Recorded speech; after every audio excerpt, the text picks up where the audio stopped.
Okay, let's do it.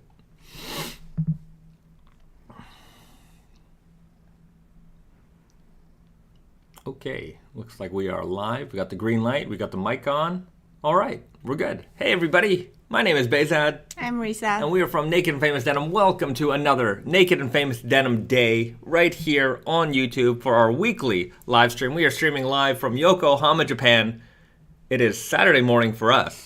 It's a gloomy Saturday morning. Yeah, it's 8 a.m. for us, so we're up early, and I don't know. My brain, since the time change, it's gonna take a minute for me to really clue in here. Even when it was like 9 a.m. here, it was okay. Well, my brain needs to wake up. 9 a.m. I'm usually good, but 8 a.m.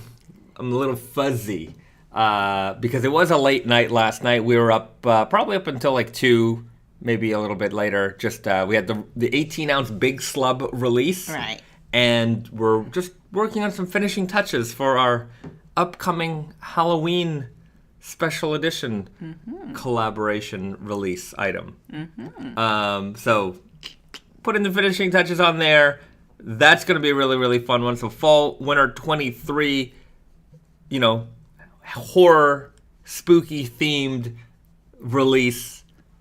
And that's exciting. It's coming sooner together. than later. Yeah. And we were also working on the 15-year anniversary stuff. Right. So we've got the 15-year anniversary jean that'll be coming out around holiday this year. Just sliding in. Yeah, just really sliding in there. Last minute of our 15 years. Did we talk about it yet? I don't think so. I don't remember talking about it. Let me know in the chat, guys. Did we talk about 15-year anniversary very much? Yeah. I really don't think so, because a long time we didn't have a confirmation of what it was, gonna be. We should, okay. Yeah.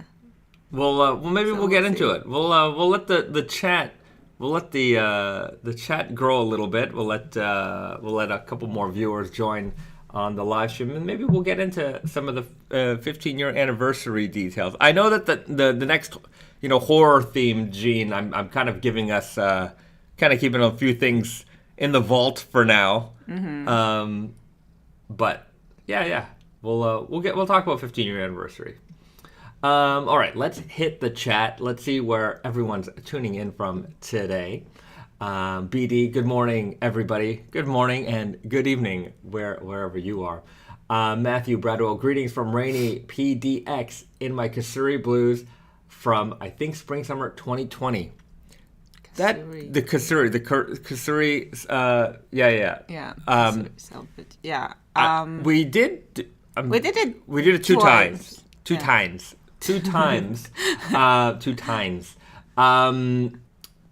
You know what? I can spill the beans on this one, but we're gonna do a small.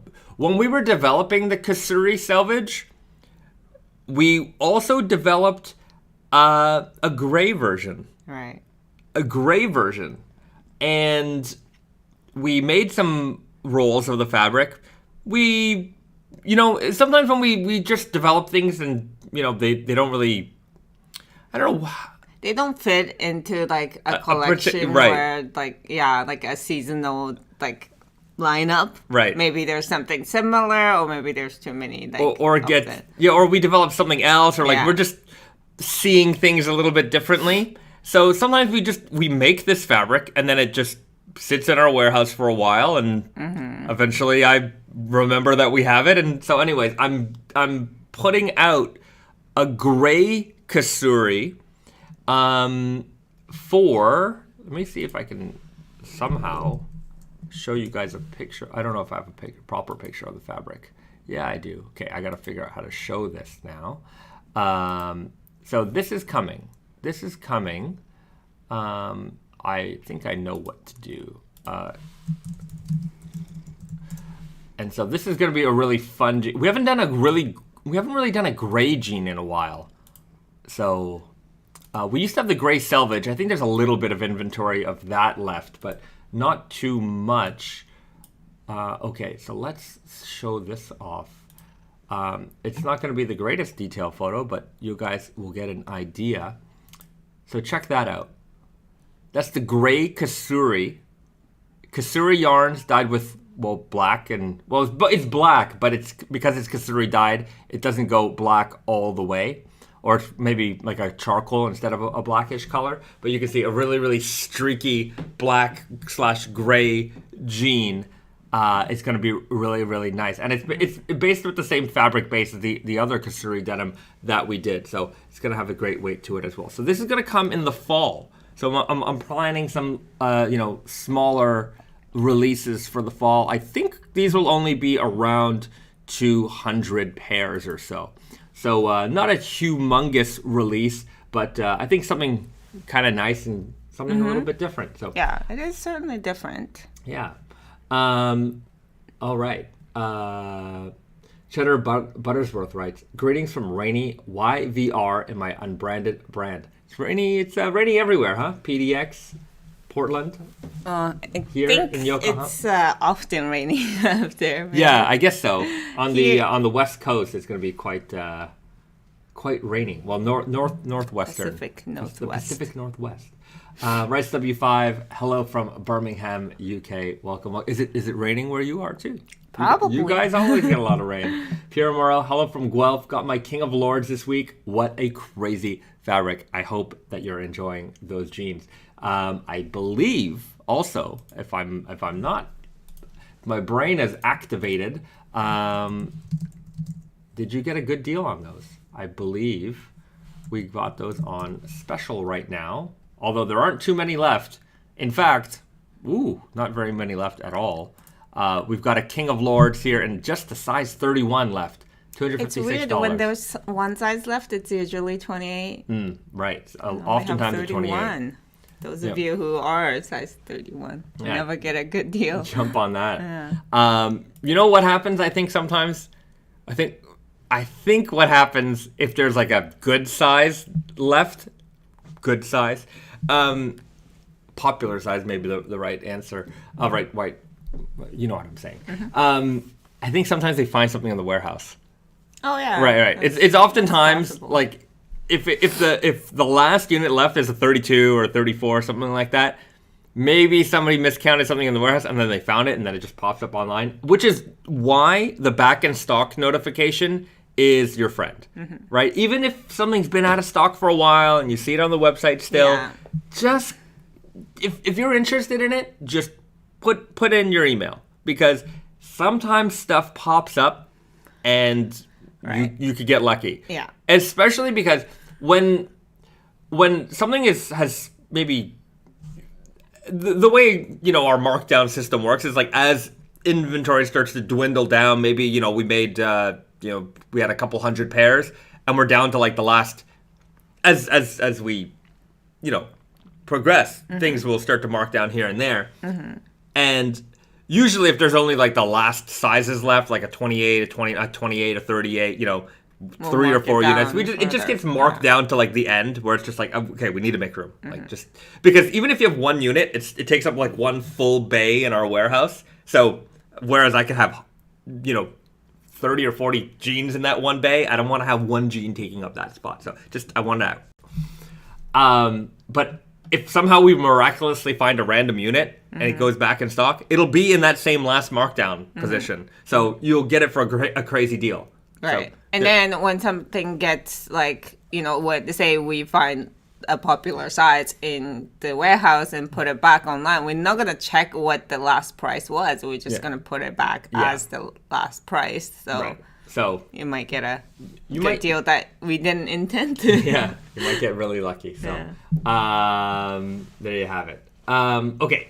Shane Delahunty, hello from Vancouver, Washington. Slater Brown, hello from Georgia, USA. Invisians DC is in the house. So good to see all of our familiar faces. So many from, you know what?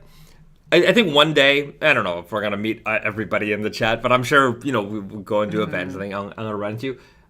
I'm looking forward to putting faces to names. Yeah. Yeah. Some I know from Instagram, but there's probably a few out here that I've not seen before. Or maybe I have and I just haven't made the connection. That's probably likely as well. But yeah, I love seeing, I love watching our community we got the regulars, we got people who pop in. Very, very nice to see.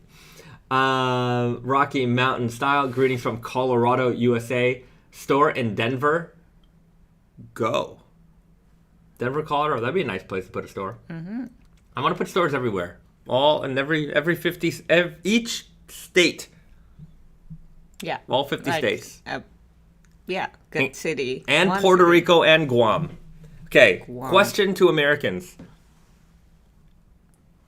What's the deal with Guam and Puerto Rico? Yeah, like the other day we were just talking about it, and it's like, how does it work that it is part of America, but it's not part of America? Like, you don't need a passport to go to Puerto Rico, do you? Yeah. Do you, as like a 50-stater, do you need a passport to go? You don't need a passport to go to Guam or Puerto Rico. But do they have an American passport? Yeah, which passport do they have? Inquiring minds want to know. It seems odd. I was just trying to figure out what's going on there because Guam is another kind of like tourist destination for Japanese people. Yeah, it's like I don't want to say like. Yeah, it's a budget Hawaii. Yeah, budget Hawaii. I don't know if that offends anybody who's watching us from Guam. Yeah. But, yeah. Okay. It is a nice place. I have to say. They have a lot of nice ocean. Okay, you don't need a passport. They're not their territories. Okay. Uh-huh. But they just come to United States? Emilio says they do have U.S. passports. James Cardenas, U.S. passport, they just can't vote for president. What? That's odd. Okay, so like, can they can just move to the like mainland 50 states, I guess. Yeah. Like if they wanted to, I guess. Is that like no federal income tax, no passport needed. No federal income tax. What? Wait a minute. Are you talking about paradise here? U.S. territory status give them some U.S. privileges, but not equivalent to statehood. All right. Sebastian Peltier, U.S. logic is bunk. Okay. All right. Anyways, I was just curious. I remember the other day we were trying to figure out what the relationship was exactly. Yeah, and like we looked it up for. I mean, granted, it was probably like 3 minutes of research, but like we couldn't really still understand what it was. Like, it's like as a person who's like from Puerto Rico or whatever, like can you just freely move from Puerto Rico to the States? Right. Because in Canada we have the Northwest Territories and the Yukon Territories, and they're called territories. I don't know what the difference is between those locations and like Ontario, Quebec. Those are provinces, but everyone who lives in the Northwest Territories or Yukon Territories is a Canadian citizen, and certainly they can vote. So right, they can vote. So it's just the name of the. Why are we calling it a territory instead of a province? Because I don't think that there's any difference between. Right. Anyways, and Nunavut is. Do they consider Nunavut a territory or a province? Because the Northwest Territories used to be one giant landmass, and then it became Northwest Territories and Nunavut. So Nunavut kind of made its own land, border. Mm-hmm. I don't know. Yeah. I don't know. I don't. Right. I don't know any of that. I'm sure y'all came to the Naked and Famous Denim raw denim live stream to learn about geography. Not even learn about it. It's like ponder. Yeah, ponder about geography. Yeah, we're not learning anything here. Okay. Cheddar Buttersworth. There is a difference between territories and provinces. Provinces have a bit more autonomy. They're like local government has more power? I don't know, because in the north, these are native communities, and I think they have their own like systems as well. I think they have a little bit more power over their land. It sounds like when you use that word territory the same way that America is using, then like it sounds like they have a whole different system. But I guess in Canada it's a little bit more closer. Yeah. I don't know. Why would you call it territory though? Yeah. It's kind of sounds like they own the place, but Yeah. like they're not part of the family. I think that's what's going on here. Okay. The God That Does Not Exist writes, the major difference between a Canadian province and a Canadian territory is that a province is a creation of the Constitution Act of 17th April 1982, while a territory is created by a federal law. Okay. But that doesn't, like, what does it mean in practice? Yeah. I don't know. All right. Carlos Griffin, just tuning in, drove home from a 2-day stay at the beach. Ooh, Well, that sounds nice. Were you, I hope you enjoyed it. I was going to say, were you in Guam or Puerto Rico? Very nice beaches.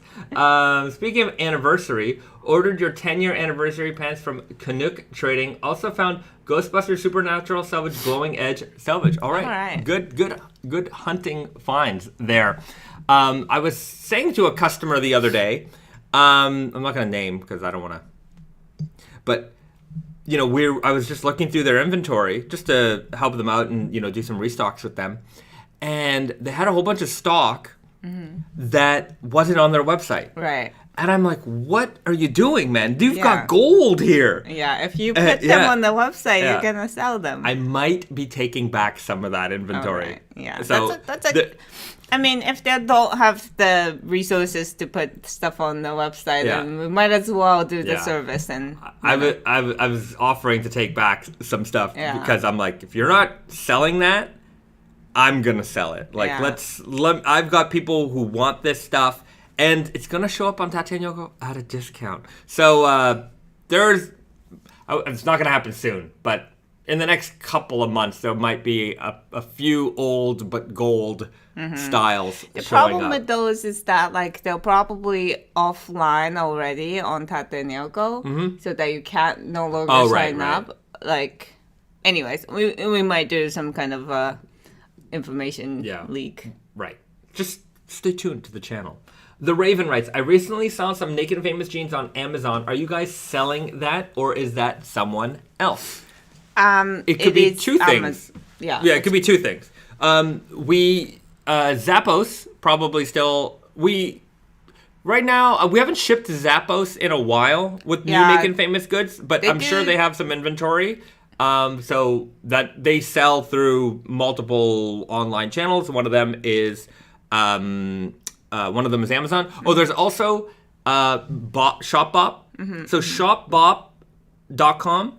They used to operate. They always operated as ShopBop, but for men's they operated under a company called East Dane, and East Dane was owned by ShopBop. ShopBop is owned by Amazon, and so we still sell to as East Dane became ShopBop Men's, we still sell to ShopBop Men's, and our product ends up on Amazon through that.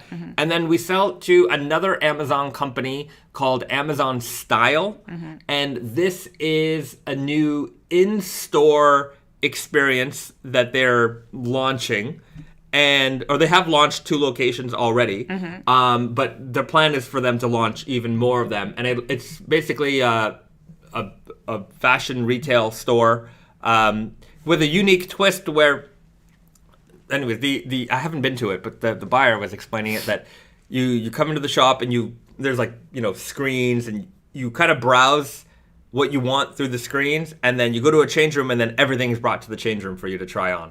So it's like a shopping of the future. Yeah. If you think of the 50s, what they thought the future was going to be like, they've like a robot, and it's nice, and bring you something. So yes, you can find our products on Amazon. The only thing, here's something to be a little wary of, and I don't want to give anybody tips on. Okay, sometimes, and I've heard it before, that and look, Amazon's going to take care of you always. So, but if you order a jean, sometimes you get the wrong jean. That's because sometimes people return the wrong jean. So just be aware of that. Yeah. Yeah, somebody says, like, I bought a pair from Zappos. They sent me the wrong jeans with the right flasher. Yeah. So, like, there's something that got mixed up there. Like, you know, like, obviously the people who are, like, you know, receiving returns or, like, you know, like, shipping out or whatever, like, if there's any even people involved, like, these people don't know what jeans look like. It's not like an independent store where they hire staff that they know what they're selling. Like it's they've never even seen it. If the jeans is supposed to be black and then you have like a light blue t-shirt, light blue like jeans on hand, they're not gonna even twice about it. They're not gonna be like, why does it say black jeans? Like. There's no people. Or like what happens is, you know, somebody orders like 5 or 6 pairs of jeans to try on, and then they keep the ones that they want, and they return the ones that they don't. But, you know, they might have mixed up the packaging. Yeah. So, I've known that people run into this issue from time to time. Certainly, they'll straighten it out for you. It may be a little bit annoying, but yes, you can find our products there.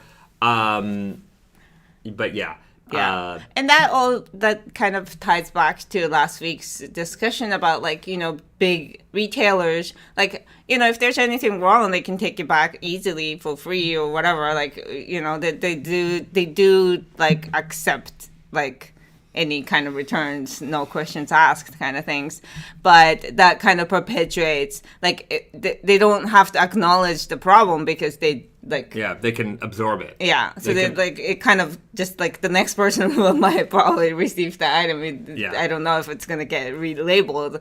Like, I don't think it's going to get reassessed. Like, what is this gene? You know? The majority of orders do get shipped out properly. Right. And, I mean, I know this because I only see this problem pop up every now and then. Yeah, and we've been working with them like, for a you know, long time. customers who work with Amazon for a long time. Yeah, but just be aware that, anyhow, I wouldn't say that, like, you have to be worried about it, but yeah, and like, again, like I said, if that happens, then, you know, they're not gonna make it harder on you to return it. Yeah, hopefully not. Envy said they refunded me, but it was a pain. Right. Right. So, yeah. Yeah, there's upside and downside to shopping at places like that. Okay.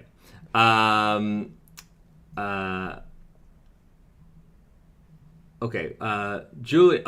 Somebody was asking, Hussey Express writes, do you have a denim shop close to Washington, D.C.? And Julian writes, Billie Jean Workshop is supposed to have them. They have a small assortment, Billie Jeans. But yeah, you can find them there. Yeah. DC is one of those places where, like, we have sometimes, like, you know, a small independent customer that carries a little bit of our stuff, but it's never been like a strong city. Right. Yeah, there's a couple of pockets in America that you think we'd be doing a lot more business in, but it's maybe it's just not. But I mean, it really, like, when you think about it, like the cities that, like, we think, like, oh, like, we have a strong presence there, blah blah blah. It really comes down to, like, one guy basically. Yeah, like one guy decided to start a denim store, and they built a great denim store. Yeah. And then they became big, and then they started carrying more of our stuff. So yeah, it's often like, I would say that a city like Toronto, is the unique situation. Like, we have such great representation in Toronto. There's so many good denim stores and retailers there, and everyone does lots of business. It's great. That's true. Toronto is the abnormally. Yeah. A lot of places it's like down to 1 or 2 stores that like really carry the weight of the brand. But it might just be that there aren't that many retailers in those cities. I mean, Toronto is a big city. It's one of the biggest cities in North America. So it makes sense that they would have a lot of stores. Yeah. So, and it's a Canadian city. Yeah, and it's a Canadian city. We are a Canadian brand. We do wear a lot of jeans. And we also make it in Canada. People, I think, appreciate that. Yeah, absolutely. Okay. BD writes, did a bucket wash soak on my MIJ 10s yesterday. When I rinsed them, the green blue that ran off looked cool. They were nice and crispy in the morning and back to super cozy fast. They feel great today. Nice. Yeah. So, it's always, I remember like getting my first, like soaking my first pair of raw jeans and just looking at that water and being like, this is disgusting. This is gross. What's going on here? And also being like really fascinated by like all of that came out of these jeans. I like it definitely like tinges the water and the color doesn't like make sense too much. Yeah.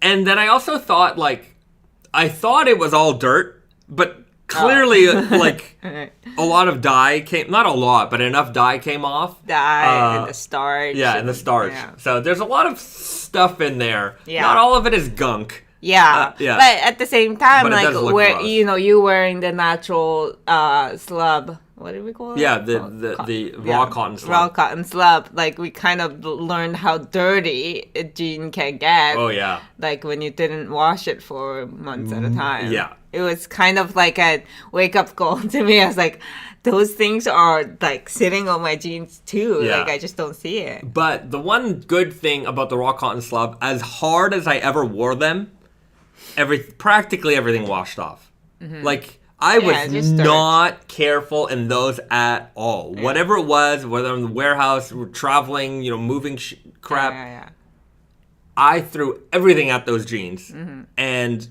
except for pizza stains and stuff like that. Those don't really come off easily. Pizza stains, you might get a few pizza stains, but yeah, I mean, you could wear an Ecru jean really, really tough and not have to fear about, I'm going to get a stain on them, right? And also, like, you're not, like, you're never going to, like, create that fade that you want or anything like that because it doesn't fade because it's never dyed. So it's like maybe you can wash it a little bit more often if you don't like the gunk that you see on there. Yeah. Daryl Hands writes, does Nordstrom work with you directly? I've seen discounted Naked and Famous jeans here, but not often. We've worked with Nordstrom on and off over, the last, time, yeah. 10, 15 years. I would say that our relationship with Nordstrom is almost entirely dependent on the mood of the buyer at the time. Sometimes we have buyers that are very, like, we want raw denim in the shop. And then you've got buyers who... that's not really their thing. And department store buyers are a revolving door. Like, that's really why, like, unless you're a big anchor brand like a Ralph Lauren or, Theory or something like a big brand, like, all the small brands get shuffled around a lot, right? So...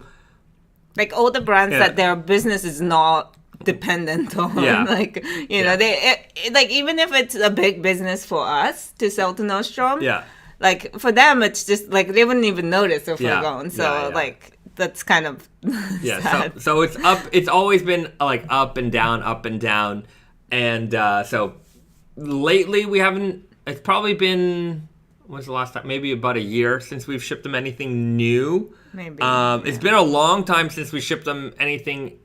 Maybe 2 years since we shipped them anything in Canada, but the Canadian Nordstrom locations are all closing this year. So those are all being shut down. Right. So, so but I it wouldn't feel matter like there. the last time we were shipping to Nordstrom, it was to Canada. We shipped...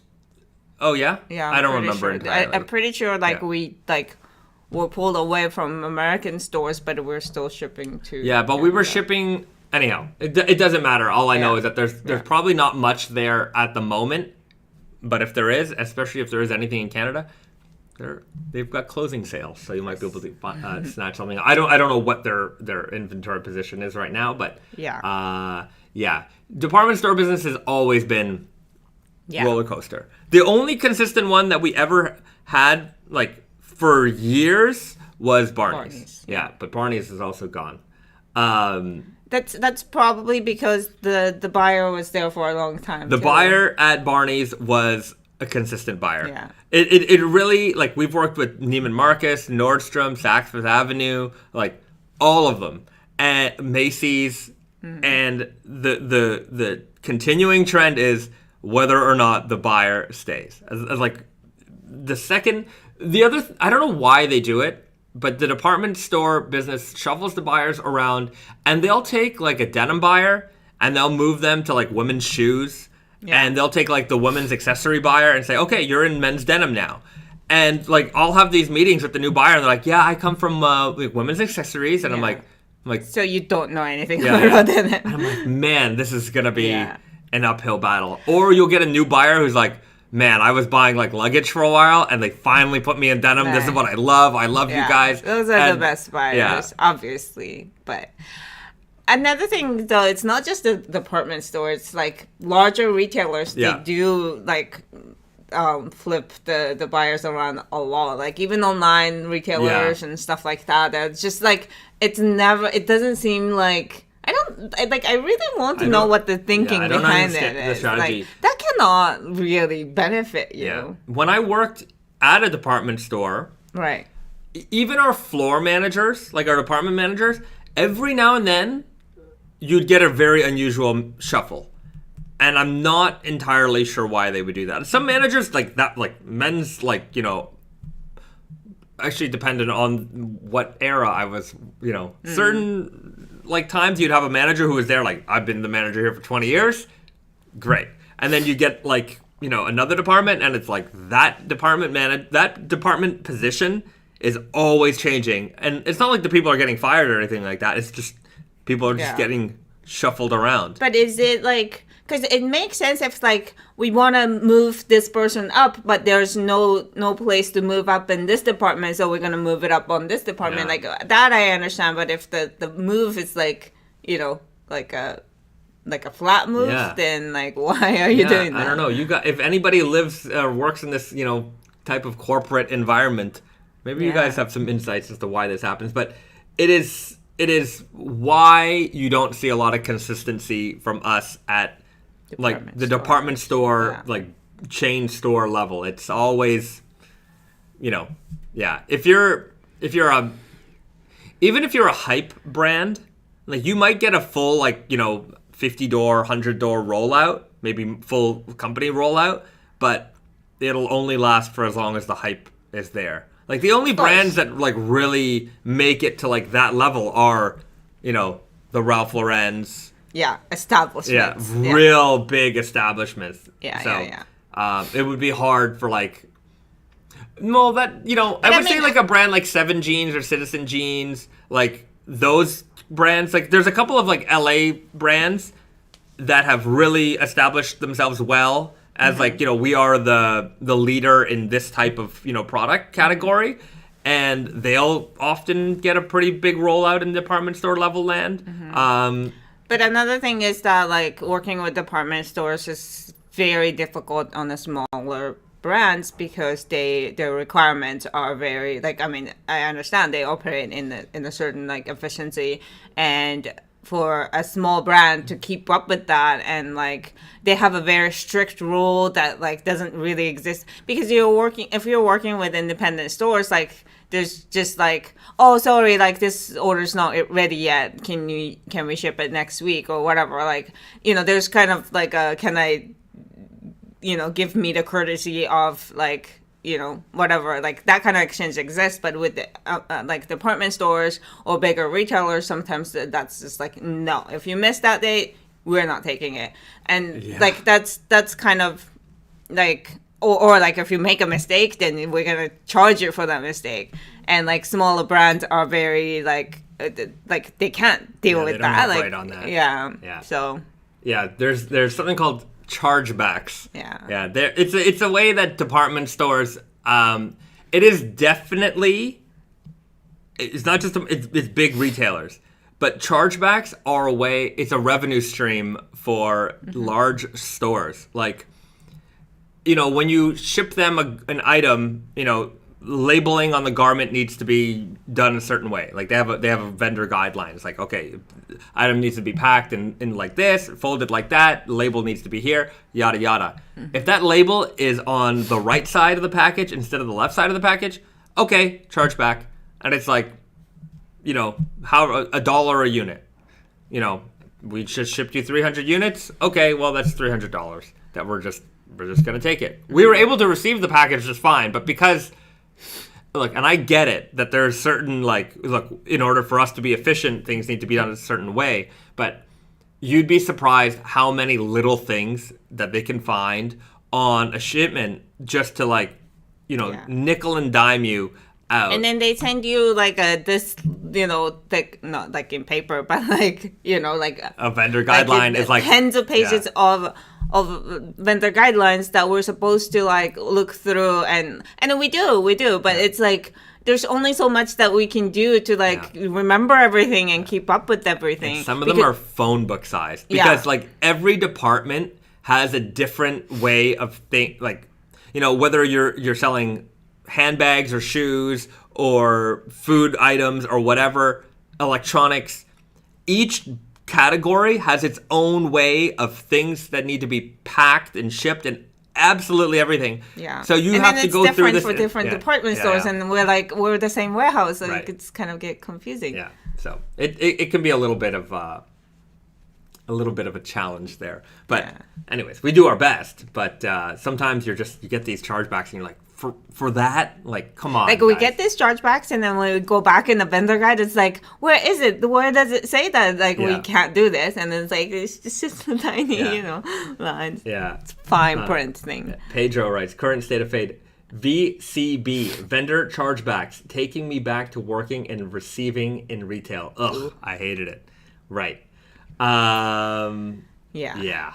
So, anyways, that's a little behind the scenes, inside baseball struggle of the little brand. We're in a very weird position where we're large enough that we can work with department stores. Yeah. But we're not large enough that we can just bite these little fees all the time. It's just sometimes it really gets into our margin. Right. Pedro writes, hi, how's it going? What's the best cut to wear with boots with a 14-inch circumference? I would say, look, we've got the True Guy coming out in April.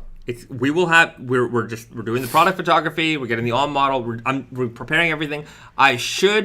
They're sending me samples probably on Monday, so I'll probably have, not samples, production. I'll have two pairs of True Guys here probably by next stream, so I could show them off on stream. I know a long time ago I did with an older, back in September, with a sample, but very, very soon. That's the jean you're going to want. That's going to be, if you've got boots, that's the jean you're going to want to wear with boots. We do have the Strong Guy. That might be a little too strong in terms of the leg opening for some people. If you want a wider leg opening, you do have two options, and one is the Strong Guy, which is more wider, and then the True Guy is a little bit normal fit with the wide opening. Strong Guy business has been going up a lot lately. Because I think in general, a lot of more people it was just maybe when we released the Strong Guy a few years ago.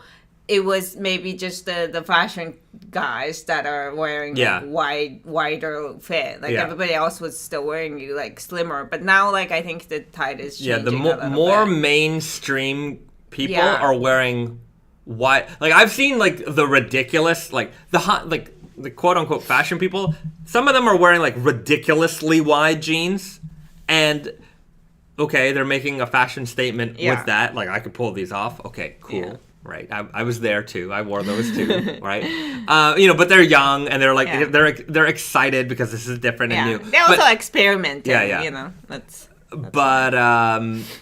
just a little bit wider in general is starting to become more and more, mainstream. So we're just seeing a bit of an uptick over in Strong Guy land. I just put in a production PO this week to restock all of the Strong Guy. I'm adding the duck canvas to that as well.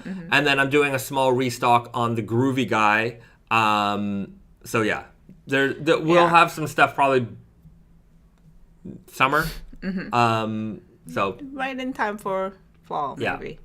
But True Guy is really gonna fill the gap between I kind of don't want a tapered jean anymore. Yeah. To like, I don't know if I'm ready for like wide leg jean, like a heritage fit. A regular like, straight leg jean. Like Weird Guy, I don't think is gonna go anywhere. No, because Weird Guy is not even that tapered. Yeah, it's not that tapered. Yeah. Yeah. It's just tapered enough. Yeah, that it would like, if you don't like the, wider, like straight leg. Yeah.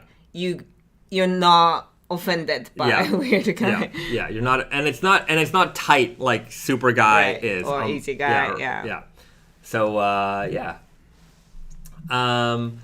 Daryl Hans, question, will the Wonder Looper sweaters and hoodies be available at select stores in Toronto?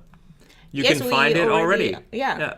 There's a good retail partner of ours, both Naked Famous and Wonder Looper, called Gerhard Supply in the Junction. You should go check them out there. He does carry almost. I think he did carry everything. Yeah. I'm not sure if he still has them, but. So there you go. Angelo, any plans to remodel the Easy Guy fit for a slightly wider leg opening? It's a plausibility that we might make it a little bit wider, but I don't want to get it to the point where it has like a Weird Guy leg opening, because kind of that's what Weird Guy's for. Anyways, we'll see as tastes start or continue to change. Yeah, we will evaluate that as time goes on. Every fit has gone through iterations, right? Yeah. So people's expectation of what the regular rise has changed. So we have to modify the rise or things like that. So yeah, I was looking at a season, like a 2010 lookbook, and oh my gosh, you know what? Let me see if I can find it, because this is gonna be fun if we can go through this. And I gotta find it. Let me get. You got to see how low these rises were. Ridiculous. And I'm like, this was also like Brandon designing ladies' jeans. And, Brandon's a smart guy and all, but I don't think we were the best at designing ladies' jeans. Well, it's just like it's a different type of ladies that you're making jeans for. But this is also of the time. It was also of the time, but like if you consider like people who are wearing raw jeans. Yeah. Okay. Well, first of all, this is okay. We'll just start right here. Yeah. Okay. I got it. We got to pull that. Is everybody ready for this? This is going to be kind of fun. Let's do it. There we go. So this is Spring Summer 2010. Spring Summer 2010. 13 years ago. 13 years ago. A long time ago. And you can see here, super skinny girl. Style number starts with 2. Yeah. Wow. Okay. I didn't know. Look at the rise on this jean. Ridiculously low. The zipper was probably like an inch. Not even. Front rise 6.5 inches. Leg opening 10.5 inches. This is the black power stretch, so we still have this in the collection, but not in this fit. Yeah, light blue stretch, super low. Look at the size of that rise. Like, pockets were non-existent. But yeah, very, very low rises here. Also, those shoes. Yeah, the shoes. Brandon was going for more of a glamour look, obviously, in the first season. All of our lookbooks used to be like this. We used to always have, like, a shirtless person. Yeah. Indigo stretch. Black stretch. Wow. I like some of these fabrics. I'm just like indigo power stretch with gray fill. This is the same as the black indigo power stretch that we still have today, but it had a gray weft interior. We used to run this for a little while, but very, very low rises. Like, but even the men's ones have like lower. Yeah. Look, and like I also don't understand what was like the difference between super skinny girl and skinny girl. Right? I mean, I do see a little bit, but yeah. And then we also had slim girl, which was I guess our answer to slim guy, which was a straight leg. But you can see, we're not really talking about like a wide straight or a regular straight, like a tight straight, very, very slim fitting. Slim Girl Stretch Selvedge. We still run this fabric in the ladies collection. Yeah, that kind of looks more like a, and then the men's jeans. This is Brandon's best friend, by the way. The silk denim. That was a early one. Barney's loved this fabric, by the way. They loved it. They used to order that a lot. Skinny Guy, Black Power Stretch. Still technically in the collection. Brandon's Dolce & Gabbana silver shoes. Broken Twill Selvedge. Actually, this is another jean, another fabric that I'm bringing back. I found a bunch of rolls in the warehouse, and we're going to bring this denim back as a dead stock Broken Twill Selvedge in the fall. Like product for a long time. I remember like when I joined Naked Famous, we still had this style. Right. Okay, so let's. Anyways, I hope you guys are enjoying this. These old lookbooks. This is great. Yeah, Skinny Guy Natural Indigo Revival Selvedge. I don't know why we called it the Revival Selvedge, but it is still the same fabric. It looks like exactly the same fabric is still in the collection indigo, today. Yeah, we just call it the Natural Indigo Selvedge Chambray. This is a seasonal item. 9-inch rise, 14-inch leg opening, so 7 inches across on the Skinny Guy. Black or indigo power stretch with gray fill. Yeah, we saw that in the ladies. Broken Twill. Slim Guy. This was, Slim Guy is not a bad fit. It's not a bad fit today. Yeah. But back then, like everything just got so skinny all of a sudden that people were offended by this. They did not want to wear this anymore. And so, anyways, Slim Guy died. It was the first fit for us to kill off. For men. Okay, so I've seen Regular Guy. Was that just this? Regular Guy was, so, okay, here, that's a good one. Let's go back to this. Regular Guy, we had a fit called Regular Guy, and that was a heritage style fit. Because in the 2010s, the heritage workwear wave just kind of hit hard as well. Yeah. So we made a line of jeans called Paulrose Products. Right. And in Paulrose, we had the tapered fit, which was basically the weird guy. I forget what we called it. And then we had another fit, which was the regular guy, which was... I think we did, Paulrose did like a numbers or alphabet or something like that. I don't remember it all. And then so we did those two. And then... So the wider fit, which we called Regular Guy, actually became the Easy Guy, but with a tapered leg. I tapered that leg, and I'm like, that's it. That's the fit. And it worked. And it worked.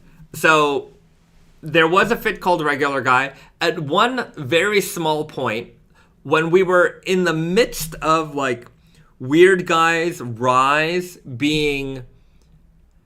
People, it was our best-selling jean. And then we also got the feedback of, man, we need something with a higher rise. And I didn't want to mess around with success. I'm like, look, guys, we're selling Weird. Weird Guy is selling like crazy. Everybody loves it. But then we get these little murmurs, right? You know, every now and then you get a customer or somebody's complaining, I didn't like it. It's not high enough for me. We're like, okay. So we made a fit called Weird Guy High. And we didn't adjust anything on the Weird Guy except the rise. So we didn't make the thigh bigger or anything like that. The thigh used to be a little bit smaller on Weird Guy back in the day. And so we had this awkward high-rise version of the Weird Guy that didn't really do well. I think because we didn't, make some other adjustments to accommodate for it. But, there's been a few little iterations like these evolutionary steps before we got to like the fit that worked. But I mean, like we constantly evolve still these fits too. Yeah, right. So, anyways, let's get back to the lookbook and take a look at some of the other things that we did. So, Black Selvedge. Yeah, I remember this. This fabric ran for quite a while as well. This is the black version of the Indigo Selvedge. So the Indigo Selvedge that we still run today, which you'll probably see in this lookbook, this was the black edition of that fabric. So black warp, white weft, 13 ounce. Yeah, 13 ounce. Selvedge chambray. I'm trying to remember if I owned a pair of these. I feel like I did, but I definitely owned these. The Selvedge chino, this particular fabric ran for a couple of seasons. I owned this exact pair. I bought them when I worked at Holt Renfrew because this was a pair that we carried. It's kind of a nice shade. Yeah, it was a nice shade. I've never seen this before. Yeah, brown canvas. Wow, that's a really old one. I remember this particular fabric. A bunch of them got damaged because of the sun. They got sunburnt in the warehouse. So that was a oopsie. The original gray cashmere denim. This was a fun one. We don't run a gray cashmere anymore. We have the indigo ones. But yeah, here's Indigo Selvedge 011083. Still in the collection today. Very, very popular jean. I don't think we've really touched the price on this jean in... Yeah. The last batch of price change, it did go up, but it's still a very, very good price. I think when we launched this jean, it might have been $135. So not much has changed on that one over the years. Very, very popular seller. Good basic intro to raw denim. Yeah. There's the weird guy in the black Selvedge. Also, notice the rise on that weird guy. It is right on your hip. Yeah. Yeah, very, by today's standards, quite a low rise. Weird guy, gray Selvedge. We're just phasing this fabric out now. There's a handful of these left on the website, but this is getting phased out. Vintage blue. Vintage blue. I also remember this one. This was the first Naked Famous jean I ever bought. This was also from the very first season, but it carried into a couple of seasons later, as you can see. 14, I thought it was unbelievable. 14 ounce rigid and this kind of antique, aqua green type of blue color. Absolutely loved it. It's weird that, 15 ounce. It does say 15 ounce. Yeah. Lightweight Selvedge. I vaguely remember this one. Indigo gray cast. Unbleached Selvedge with seed. This is the unbleached Selvedge with seed, 14 ounce. I actually don't remember this one. 13 ounce. You're looking at the wrong thing. This is... 13 ounce. Yeah. Oh, right. I'm blind. 13 ounce. I don't remember this one. This is basically a natural seed. Yeah. Back then, though, very hard sell. Very hard sell. The raw denim community was not ready for fabrics like this. Right. They were not wearing them. Natural indigo organic Selvedge. I remember Barney's had this. I remember Barney's had this one. Green Selvedge ID. Green Selvedge. This was a beautiful forest green denim. And remember guys, this is 2010 that we're coming out with these items.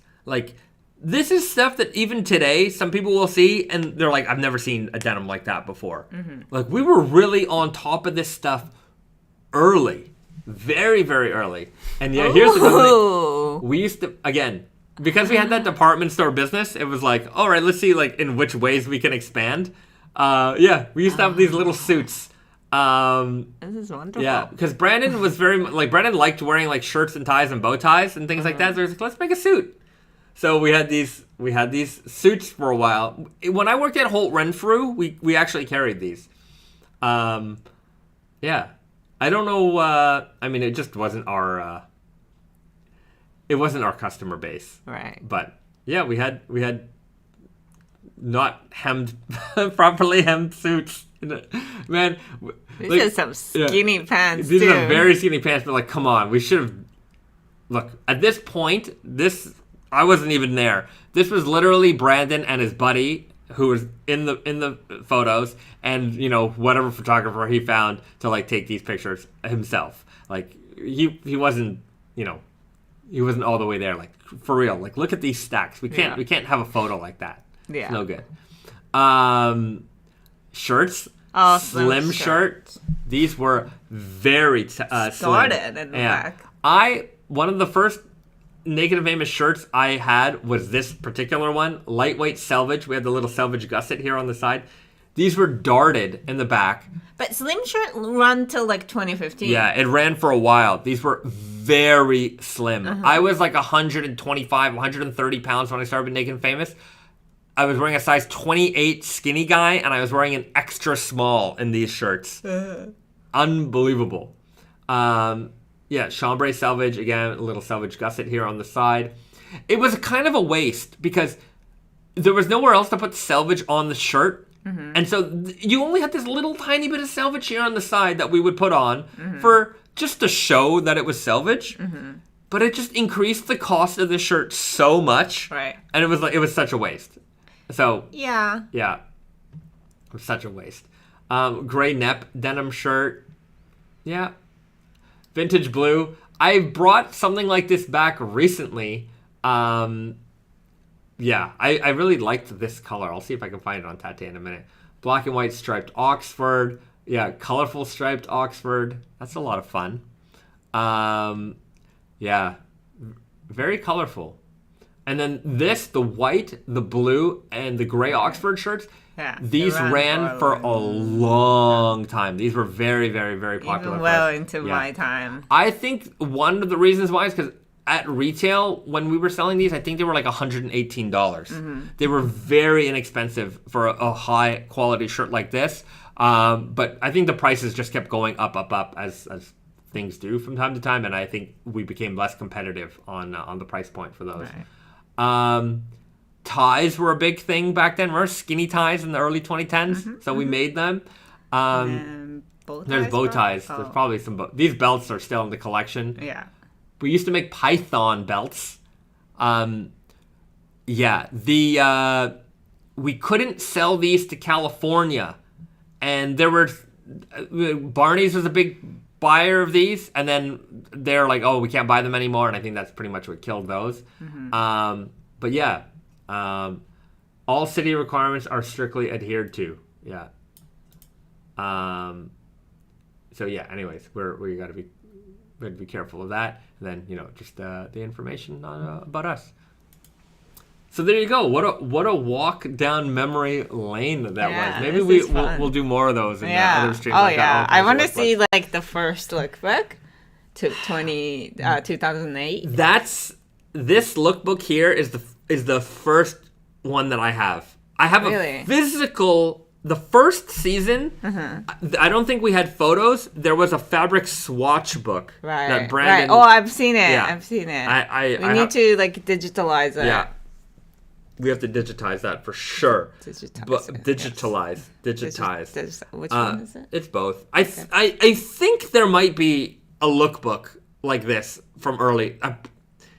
I just don't have the file. And let me do some digging. Yeah, we'll see if I can dig it up. Yeah. I feel like I've seen it though. Yeah, Francisco Michael, Wayback Machine to check out the older site previews.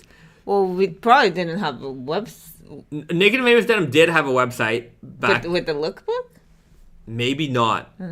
But one thing that we did have on the website, which was a lot of fun, was like a fit guide. Yes, and I remember. It was the models that we had here, and like you could there was like a little like scroll slider, slider that would turn the model around, and so you get from the front to the back. But if you pulled it all the way to the other end, the pants would actually come off very slowly. So it was a fun little animation, and when you look on the analytics of the website, it was like the amount of time that people spent just there and scrolling. Oh my god, that's so funny. Yeah. Also, the analytics for our website, the amount of people that discover us who are trying to find nude celebrities, a lot. Also, those people, for some reason, the same lot of people who are looking for nude celebrities are often from Brazil. Oh. Yeah. Interesting. A lot of Brazilian traffic that just comes on our website for like 3 seconds, and like their search results are. They get upset. Yeah, and they're like, just this leave is it. not what I No. was looking for. What the? They're like, wait a minute, this is false advertising. No, we wrote so denim, funny. guys. You didn't read the denim. But yeah. Keep it in your pants, Brazil. Rolando Ramirez. Man. So yeah, anyways, I hope you enjoyed Memory Lane down here. The Raven, I love the collar roll on those shirts. Right.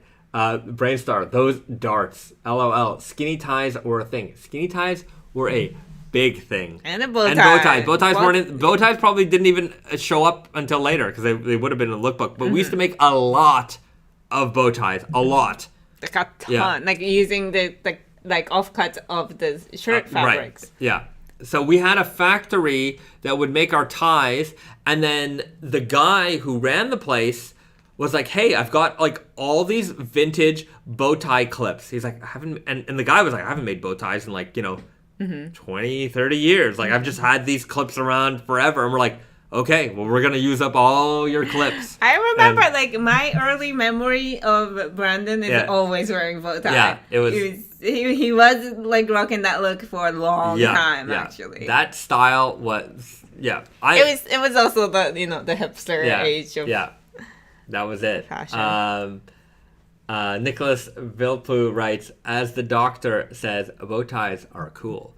I had a few bow ties. I liked that look. I thought it was very sharp. Yeah, but casual at the same time. Yeah, it's like skinny jeans, a slim fit like Oxford shirt and a bow tie, like cardigan. Yeah. Big thick glasses. It was Aaron's look from The Office when they were launching the pyramid. 100% hipster. The definition of original. Yeah, let's pull up that image. That image. If you were, I wonder. Like, I'm sure we've got a few younger people in the audience.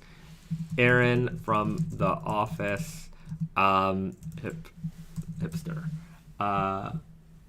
Let's try to find that image. But like that really defined that look. Yeah. That hat. This hat. Man, I had this hat. I also had this glasses. I still have these glasses, which I like. I still like them. But like this photo right here, bam! Like that really was a thing. Yeah. You even were wearing tank tops back then. I was wearing tank tops back then. I was skinny. I thought it looked cool. But yeah. Brainstar, I have / wore bow ties back in those days. It was a look back then. Yeah, I think so. 100%. It'll be back. It's just... Yeah. It'll be back soon, I have a feeling. But, I feel just like the trend cycle right now is... It's a little bit more... It's a much more 90s right now. Mm-hmm. And it's not just... It's a lot more late 90s, early 2000s, right? It's not so much the grungy, I just, maybe from what I'm seeing, it's a lot more like really wide and a little bit more sporty in a way. I wonder when the streetwear will catch up to like, 2010's hipster. Because 2010's hipster was like 2008 to like 2015. Yeah. Like that was that era right there, Yeah. It's funny because it's like now you think about it, it's kind of like cringy. But then like, like the cycles of these things, like it becomes cringy and then it becomes slowly like cool again. So it's just I'm kind of waiting for my feelings to change about that cringy time in the like every now and then I'll hear like a one-hit wonder from like, back in my day, and I'm like, man, we hated that song. It got played so much. And then you haven't heard it for like, forever. And then it just comes up and you're like, oh yeah. This is a good song. Yeah, I'm like, catchy. Yeah, I'm like, I remember that. And then you're like, oh, it's not so bad. It's not so bad. Like, I like this. And you're like, oh man, what's going on? Yeah. But I guess you were a lot more influenced by the people around you when you were younger. If other people didn't like it, it was just like, okay, I don't like Oh, this. 100%. Yeah. Like, it's just like idea that like, I should like this song or I shouldn't like this song because I want to be that person. Yeah. Rolando Ramirez writes, I'm waiting for 2005 hip-hop style, oversized pink polos, super baggy jeans, flashy sunglasses. I feel like It's coming. yeah, It's I coming. feel like that's Yeah. way like Yeah. that's already starting. I saw, that's definitely coming. You know, like the throwback, like, you know, you're gonna get like the a lot more, I think, sporty stuff, right? That'll be here soon. I'm pretty sure you're gonna see a lot more of that soon. Yeah, the long, tall tees definitely will be a thing again. Yeah. I just don't know what would become cringy about now. Right. I just feel like we don't have a now Look. Yeah. Like I feel like there's just the most modern now look that I can remember are like, you know, tight bottom track pants. yeah. That was the last era of like, this is a new style. Yeah. Right? That whole era of we're wearing track, Zane robe, and Ultra Boosts and Yeezys and track pants. That look is the last like big look. modern style generation.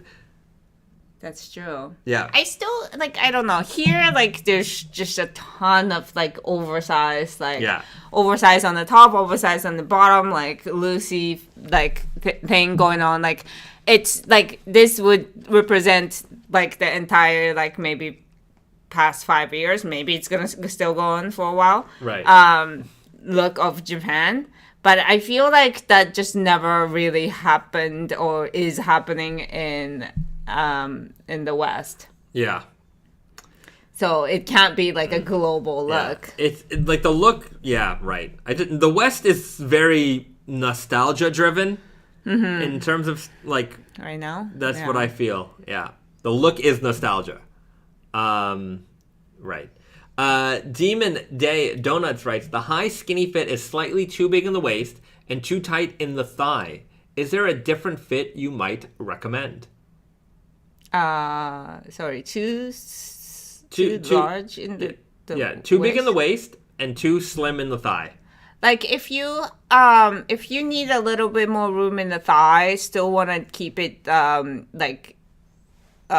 fitted. Then I think Max might work because Max does have a very skinny leg opening. I think it's not that different from high skinny. Yeah. But you got more hip room. Yeah. And then like the waist, like the rise is higher than high skinny. So like it might fit you better, like depending on your body type, obviously. But maybe that's worth a try. Yeah. The real challenge, I think, with the ladies denim is because oftentimes we do want to go in that higher rise, and you know, some women are shaped a little bit more square and some women are shaped a little bit more Very curvy, exaggerated, and if you have a stretch denim, it fits everybody, right? It whatever shape you are, but because it's 100% cotton and raw, it just doesn't have that ability to suck in if it needs to suck in. So until unless you're like right in the range of like the average ratio of waist to hip, like I wouldn't say average, but like based off of like our experience, it's average. That's why we decided on this fit. But like if you don't fit into that, then the like there isn't much you can do. Other than like you have to be at least a little bit okay. I think your scenario, I think you just need to find somebody that fits in your thigh, in your hip area better, and then you just have to deal with the waist being slightly larger because having a large waistband is not necessarily a bad thing. Even if like the waist fits like perfect when you buy it, if it's 100% cotton jeans, while you move and you know do stuff, it's going to stretch out a little bit, right? And then like I think it's bigger issue for women because like the jeans stay up because of the hip. So like it does feel like it's actually really like hanging out like here, and it's just like I see, I can see kind of things. So like that is a challenge of women's raw denim or non-stretch denim. I would just have to say find a cute belt. Yeah. I wear a belt with my jeans all the time because, that's just how it has to be. Yeah. Belt is almost always the answer. Like if you want, I would like for fitting, make sure that the legs fit because that's where you're going to find it Comfort? to be. Yeah, you're going to find the most comfort in the legs. Also, even if you have to make a slight waistband alteration, that's something that any tailor can do. It's actually a very easy, very common thing because this is obviously a problem that a lot of women have. This is Yeah, you see a lot in vintage jeans, like they find like a vintage jeans that they like, but it's men's, and you like the oversized, but you don't want it hanging off your hip. They just cut a little V out, and it'll look invisible. Yeah, and it'll feel like it was tailored for you. Yeah, which it is. But so give that a try as well. Smoke writes, can we have a slightly stronger taper on the weird guy? For people who make that request, I usually say just size up in the easy guy. Right? Get a size up? No. Size down? Size down. Well, yeah. Sorry. No, never say size down. Don't size up or size down. But like if you wear a 32 weird guy, generally speaking, you'll probably wear a 32 easy guy. And if you want the wider leg opening, get the 33 easy guy. It'll be a little bit looser everywhere, but you'll have that wider leg opening. But you'll have the smaller leg opening that you need. I'm just confused myself. I'm have a slightly stronger taper on the weird guy. Try easy guy. Yeah, try easy guy. Yeah. Or, you can, again, tailor it to your... Yeah. The problem with, I'm just going to continue with this. Andreas Mir writes, widen up the easy guy leg opening. Hem them. If you hem... Look, most people probably don't need the full length of the easy guy. Once you hem them, they'll be wider. Yeah. Don't cuff them. Yeah. Maybe cuffing makes it look too tight on that thing. But, I was going to say, so, the challenge with this, you make it slightly tapered or slightly wider, blah, blah, blah. It's just, it really depends on your inseam. So Smoke writes, I'm 6'4" with long legs. I've tried the Easy Guy, and it's usually too short in the inseam. Have you tried Easy Guy lately? Because the Easy Guy inseams have increased.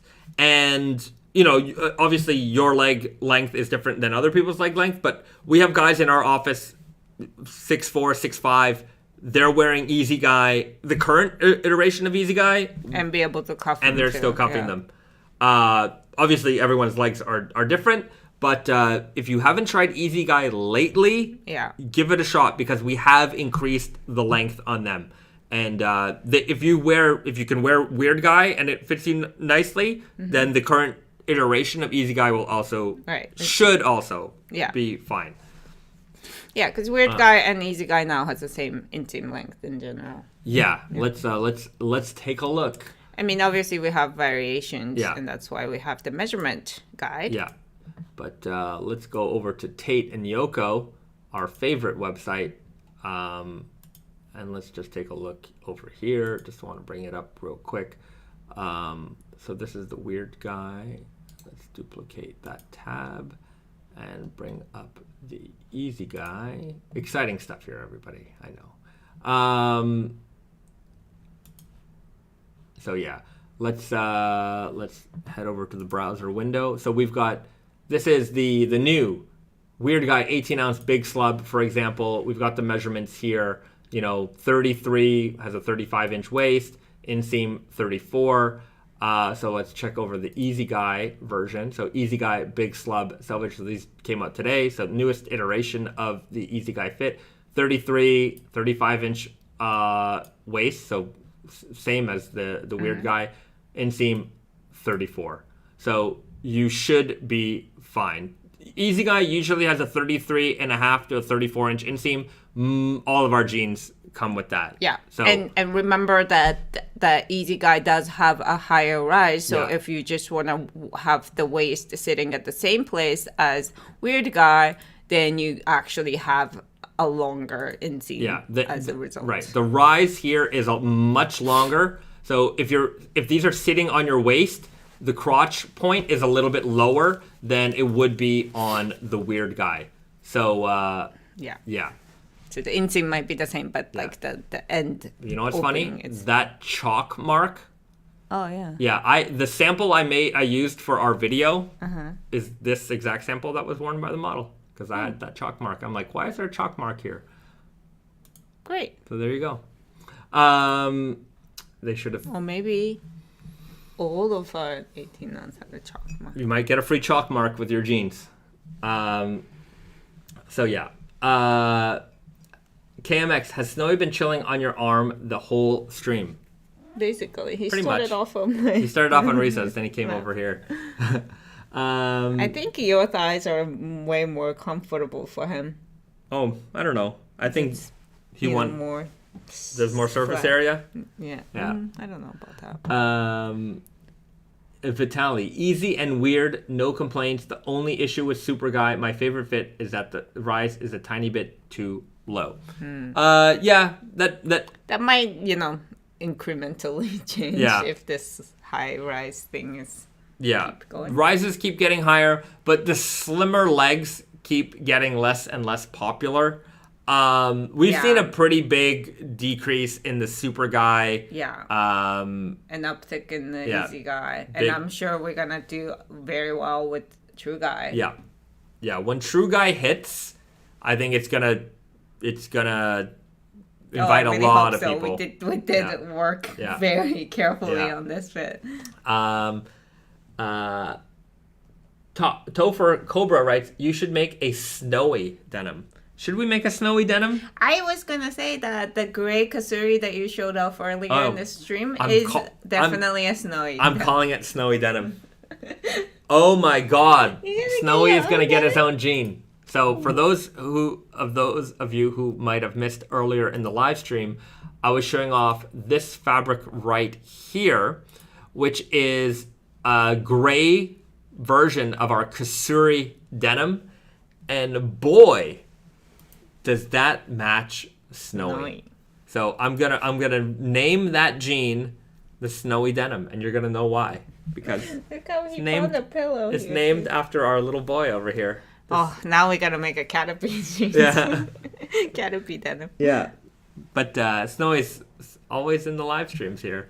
All right. That's so there you true. go. I appreciate that. for Cobra. Yeah. That's a good idea. Thank you very much.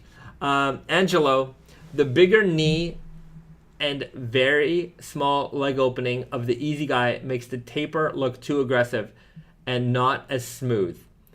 Is the True Guy going to be an Easy Guy top with a weird taper? The True Guy is going to be its own thing. Have any taper. Yeah, no taper at all, straight from the knee down.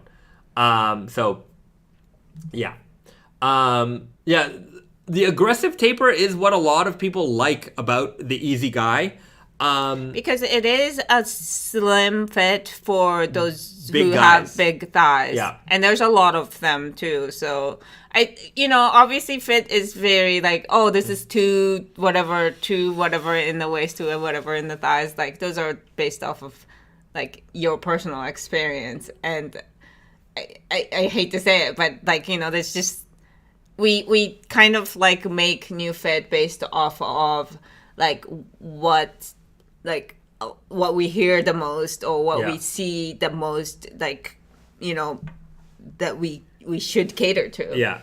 So the needs of other people might not line up perfectly with the needs of yours. Yeah. But it's a tough balancing act that we got to do. But I mean, we really appreciate all these feedback. Yeah. This is how we decide what is like more popular or what is like the most heard requests and stuff like that. Also, it's the casual feedback that I tend to take a little bit more seriously because I tend to find like if I ask somebody, they're going to often tell me what they think, and what they think may not necessarily line up with what I see in the world. You know, some people, you know, they believe that that's the answer that they're supposed to give. Right. And so, what would make a better yada yada? And like, they may not have the experience to really know. Right. You can enjoy something and not know how any of it works. Right. And so usually I like to compile feedback from just little casual things that people might tell me, you know, over the course of a time. I mean, obviously the chat, you know, this is where a lot of stuff kind of comes out. Because I don't ask you, you know, somebody might just say, hey, I'm experiencing this or I'm experiencing that. And based off of a lot of people's, you know, feedback of similar instances, I might conclude that, hey, you know, this is something that might need to be addressed. So. I like how everybody's excited about snowy denim. Yeah, snowy denim. Ooh. You're not so excited, huh? No, you just want to sleep. Sorry. It's okay. All right. Smoke Rights, do you still have the older Chinese New Year patches? I need the year of the monkey. Probably. Yeah, like request it if you want, or like you just send us an email and then we can maybe figure that out. Yeah, send an email to Tate and Yoko or call Garrett at Tate and Yoko. He's in on the weekdays. He'll look it up for you. It shouldn't be a problem to do that. So it's very rare that we use up every single patch in the production. So, you know what? We have a lot of patches of that I have no idea what to do with. Milk? No. A long time ago, we did some collaborations with Massdrop. Oh. So I don't know if you guys remember, Massdrop was, or it still is, a website that does like. At the time, they were doing like community kind of driven products. So, you know, they had a community of all kinds of different, you know, enthusiast communities. And like, okay, well, this is the brand that we like, and we would love to see this, that, and the other thing. And then Massdrop would communicate with that company and say, hey, we've got all these people who want this. Let's try to bring it to life. And so we did a couple of jeans with them. All very, very successful jeans. And so we ordered a bunch of leather patches because we were, you know, okay, like we're continuing to do these projects, and we had all these kind of projects, you know, not on paper planned out, but, you know, we're discussing like the future. And we made the leather we made just a bunch of extra leather just to have them on hand, so that like if we needed to do a project, like we could just, you know, get going, pump it out fast. And then they changed their branding. They changed they went from being Massdrop to just Drop. And then they're like, we're not doing apparel anymore. We're going to focus on headphones and keyboards and like, you know, audiophile stuff. So like they completely left the fashion part, but you know, not because of us or anything like that, but you know, it was as a total. And it was like, ooh.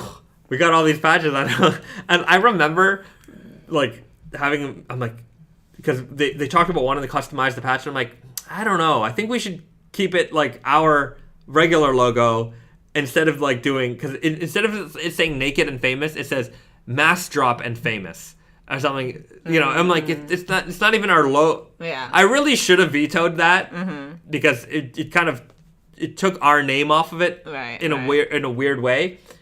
Obviously everyone knows that it's our jeans, but like Massdrop, and it was weird. Now I've got a whole bunch of Massdrop and Famous Tragic Blonde leather patches that I don't know what to do with. Yeah, there's nothing we can do with it. Like, they're not gonna take it because they're no longer Massdrop. And anyways, good people over there. I'm still a big fan of them. I love them very much. But yeah. Just not sure. Okay, are the custom embroidery and patches created in-house or outsourced to a leather maker? The embroidery, we've got a guy down the street from us who does embroidery. I mean, you know, he's just got an embroidery business. And leather patches, we have a leather supplier in Montreal who does our leather patch, where we source our leather patches from. Like, we don't like stamp and, you know, tan the leathers ourselves. They handle all that for us. But I mean every pretty much every company, it's like a leather patch and like buttons and like these are trims. Yeah.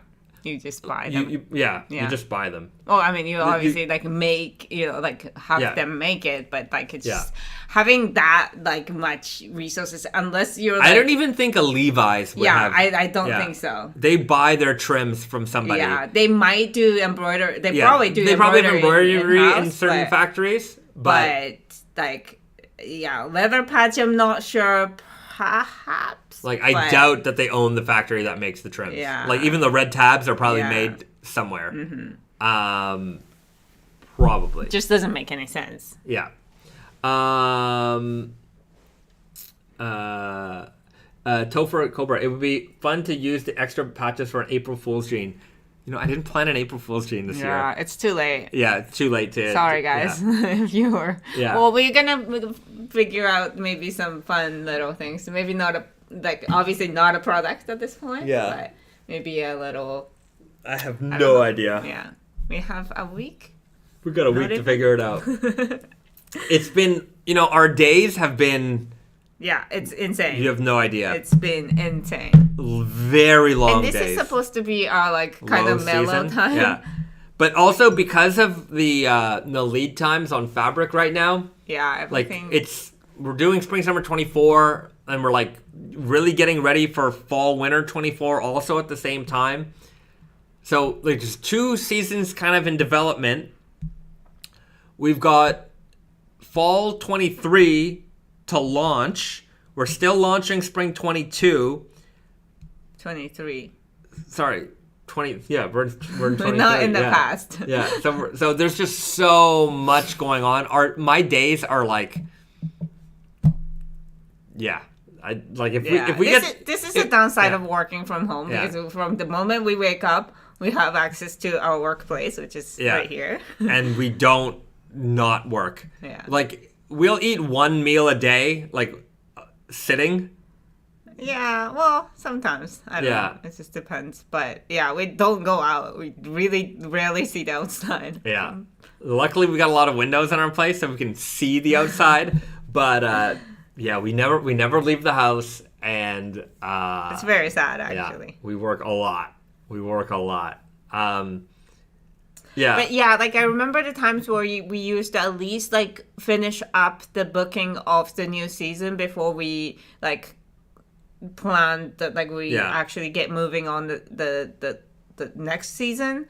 But now like really like we have to like even before we start booking the new season, we have to know what's gonna happen in the next the following season, which is very difficult, and the release gets staggered way more these days, so like the selling itself is taking longer too. Right. It's rough. Yeah. Sebastian Pilje, if the run of Type 2 jackets sell well, will you branch out in what fabrics you'll offer in the Type 2? Maybe Sashiko or core fabrics, or will they just be iterations of MIJ fabrics? So the Type 2 we are already planning. We're already making. So here's a little inside, which I'm not. Go for it. Okay, so we started making MIJ 13 before we made MIJ 12. Yeah, just because the black. I like 13 black. Yeah. Anyways. So I don't know how the release is gonna work out, but we can confirm that the Type 2 is coming in both the MIJ 12 and 13. Yeah. But it's just like, so it might be the first Type 2 that becomes available might be the black one, perhaps. Yeah. We'll see. We'll figure it out. But MIJ, I think, look, with the Type 2, we're going to test the waters. I think they're going to sell fine. We're also making we're not making a ton of that because we're making Type 3 at the same time. Yeah. So we're having 2 releases of jackets. The MIJ 13 jacket or 12 and 13 jackets. So that's a lot of denim jackets for us to sell. So we're going to see what, like if Type 2 is just like insane, performs Gangbusters, so much better than Type 3, maybe we'll drop that, but... Yeah, but I can't see dropping a Type 3. I can see them existing together. I know. Yeah, I don't know. It's hard. This is difficult because, I think, okay, so, we're also making True Guy, too, right? So, now we have 4 main fits. Yeah. And I think a jean fit, in a new jean fit in the mix, okay, kind of makes sense. Yeah. Because we do sell a lot of jeans. But denim jackets, it's very difficult. We don't sell that many denim jackets. So unless this performs outrageously, I don't think we're gonna expand to the. It won't be in the main Naked and Famous collection. It'll only be MIJ. Adding a SKU. It's a lot. We have a lot of SKUs. We have a lot of SKUs, and for every SKU, there's just a lot of work that goes behind it, and I wish. Part of me wishes I didn't have to sleep, but part of me also enjoys sleeping. Sleeping is amazing. Yeah, sleeping is amazing. But I'm, running on 4 to 5 hours of sleep a day, and I just don't have enough arms, and same with you, to do everything. And, yeah. And, because we're still, this weirdly middle-sized company, small-sized company that are operating with very limited resources. It's just I can't imagine us doing every time we think that this is the maximum we can do handle, and then there's new things that just that we're dealing with. It's just I don't know. Yeah, it adds crazy. up. Yeah. I'm running on this is. Could I? Yeah, I don't like to think that I can't do more because I believe I feel like I can do everything everywhere all at once. I don't know. I've never watched the movie, but I like that term. But yeah.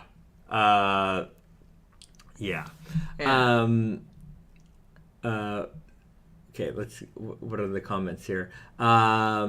Francisco Michael, I love shining shoes, so what I'd love to see? A Selvedge denim apron with maybe some nice leather straps. I was actually talking about a Selvedge apron this week. I said that we needed to make some. Yeah. We'll see if that happens, but that would be a pretty cool item, especially for a shoe shiner. Yeah, we just have to, have the right aesthetics. Yeah. Yeah. Nice big bib. Yeah. It's not even difficult, yeah. All right. Yeah. Well, we gotta. Well, another project on the horizon. Right. Luis Mendoza writes, Nike does a what the, which is a pair of shoes that have different panels from different models of the same type of shoe. Would it be possible to make a what the jean? Okay. It would be, but nobody will buy it. And we did half of that already. We've done it twice. Black and blue color block. Yeah. Yes. So that was was it indigo on the front? Yeah. Indigo on the front, black on the back. Black on the back. So you see a line right down. That was that was an item that was dropped. We brought that to the shows and the most recent iteration. That was 100% gold. Well, we did do a production. Yeah. We did of the Power Stretch one. Power Stretch, yeah. But it's just not. It's a fun idea, and the blue on the front, black on the back was the safest way to do that, and it still wasn't Yeah. It's Yeah. Yeah. It's not something I think a lot of people want to spend, upwards of $200 on. And even if we were to do something left-hand twill front panel, a broken twill back panel, natural indigo front panel, and an Ecru or a black, and then a pocket is this and a pocket is that, it ends up kind of looking like clown jeans.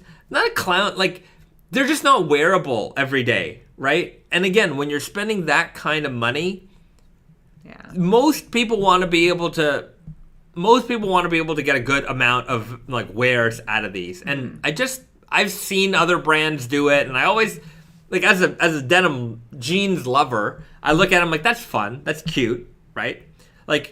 And perhaps I would own one as a someone who just likes oddities sometimes in jeans world, but I think as a full-blown production, like, number one, our retailers, nobody's going to really order it, right? Yeah. So it just wouldn't pick up enough steam for us to make it into a production. Yeah. And for us to make even 30 pairs would be so unbelievably annoying. Yeah. Like, the amount of just, complexity it is to make a jean with all these different panels from all these different fabrics. It's not... Like, if you made it in China... Easy. No problem. But for what we're doing... It's also, like... With jeans, it's a little different, like Bezat said. I think with shoes or even shirts, I think I can imagine us doing shirts like that. Yeah, we did a corduroy jacket once with like two different colors of corduroy. Yeah. Yeah. And, that's fun and that's, cool. I'm not saying we're never going to do it, but with jeans, I think it's a little difficult. Yeah.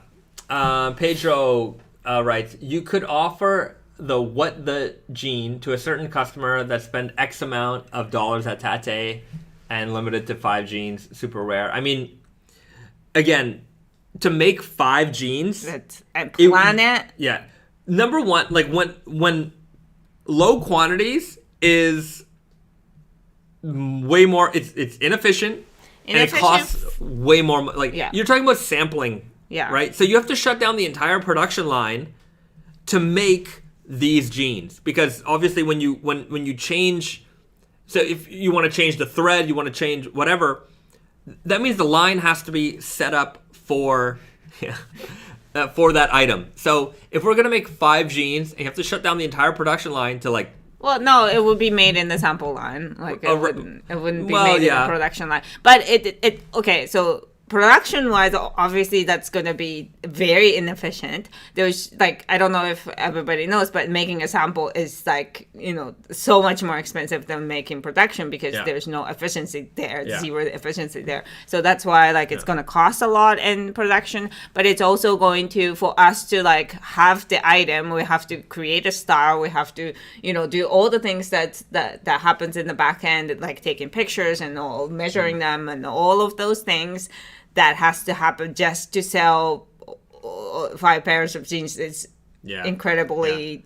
And like, those jeans will be $500, $600. Like, you just double or triple the price. You're using all these different fabrics. You got to, factor the cost there. Yeah, the cutting is going to be... cutting is going to be super annoying. Very inefficient. Yeah. It's just... Yeah. Luis Mendoza, I'm sold on the left-hand twill and broken twill. I'll take 3. That's what the Frankenstein denim for. If you want a mix, somebody wrote it here. Smoke, I think, wrote it in here. Frankensteins are kind of like the what the. Mm-hmm. That is the real iteration. Yeah. I would say that's the wearable iteration of that idea. Yeah. Frankenstein, the Toxic. Yeah. Toxic Avenger. Yeah. Early preview. Fall, winter 23. No. Mm-hmm. Spring, summer 24. Ecru Frankenstein.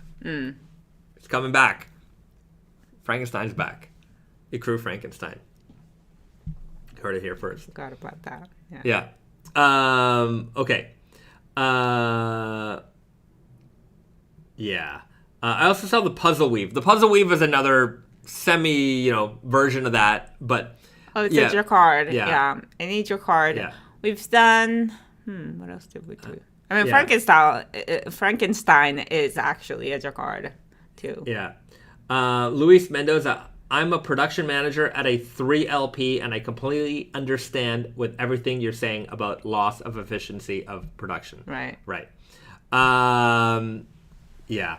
Pedro writes, the toxic elephant, when are we thinking it's dropping, Bezad? Pretty please. I would like to do it. I would like to do it. Keep pushing me.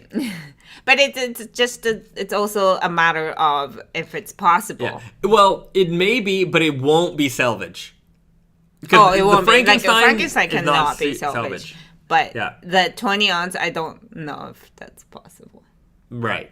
Right. It may not be possible. Yeah, there's a lot of things because the machine that makes the Frankenstein may not be able to handle those yarns. Yeah, and it's not like every mill can do that. Yeah. It is. There is a lot of things that like we can think of that are great ideas that's just simply not possible because some mills nobody makes it. Won't they're like, we don't make anything over this weight, and it's not that they can't.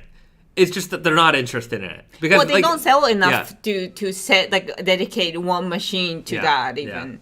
Or like, or because they don't do it, they're not really like, they don't want to do anything that's outside of their wheelhouse. Yeah. Because in Japan, like, sometimes like we'll ask, say, can you make it this color? We'll send them a color reference, and then they'll be like, oh, we didn't hit it exactly, and like they'll send you a picture, and you're like, That's exactly what we're like. And then they'll be like, then they'll give you like the like scientific breakdown of why it's actually not the color that you asked for. And I'm like, we don't care. I'm like, it's not, I'm not.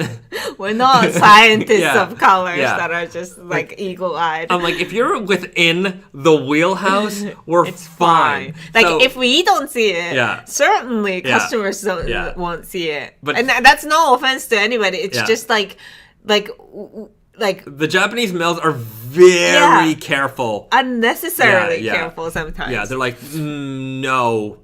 Like, I don't want to say yes because if I said yes and if it's less than perfect, then like we're gonna have to commit suicide. So like, that's just, we're not gonna say yes to that. Like that's basically like, I mean, I'm joking, but it is basically like the mentality. Like I would much rather say no than saying yes and slightly fail. Like that, to a degree that we don't even notice. Right.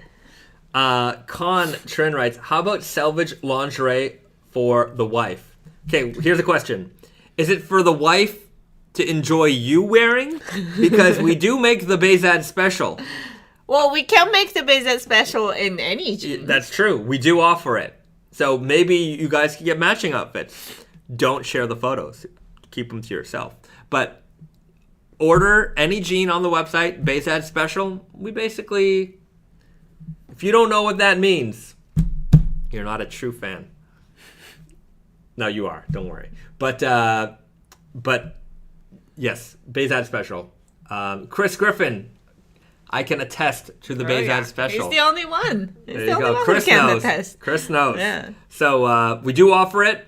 You can get any jean specialized in that special way, so that your loved ones can appreciate you and jeans at the same time. Santiago writes, Bezad, can we expect footage of you rocking a dusty rose tuxedo whenever you make the video for that product? Yes, absolutely. Sure. I love that fabric. Yeah. I love that fabric. It's a very, very nice fabric. The god that doesn't exist, super skinny girl plus Bezad special is a meme. In a men's 40, please. Well, we don't have the super skinny girl in a men's 40, but maybe we will chop some, put them together, really customize that for you. Okay, let's talk about 15-year anniversary. All right, yeah. Should we show off the thing, the graphic? Okay. Should we? Should we? I really love this graphic. I want to do it. Okay. You know what? I want to do it because it's only for you guys. And this is like literally hot off the oven. Hot out of the oven. We just got this yesterday. Yeah. Well, today, technically. Right. Hot off the oven. And okay. 15-year anniversary, guys. We teamed up with our friend Rockin Jellybean. You guys know we carry Erostika at Tate and Yoko. It's his brand. I love his artwork. I collect his posters. I've got many of them. Many of them. Very talented and very unique artist. Yeah. So, our art, we have like a pinup style, going on. He does a lot of like, pinup style artwork. And so we've teamed up with him to create this guy right here. This might be not safe for work. Just so you know. This is the most safe for work patch we've ever made. Yes and no. Okay. Yes and no. Yes and no. Yeah. So, guys, girls, get ready. Yeah. We got it. Bam. So that's going to be the leather patch. It's going to be on the pocket flasher. We're going to have this available as a poster, like a screen print poster, limited to a certain number. We don't know what that is going to be yet, but you can have this as a framed piece of art.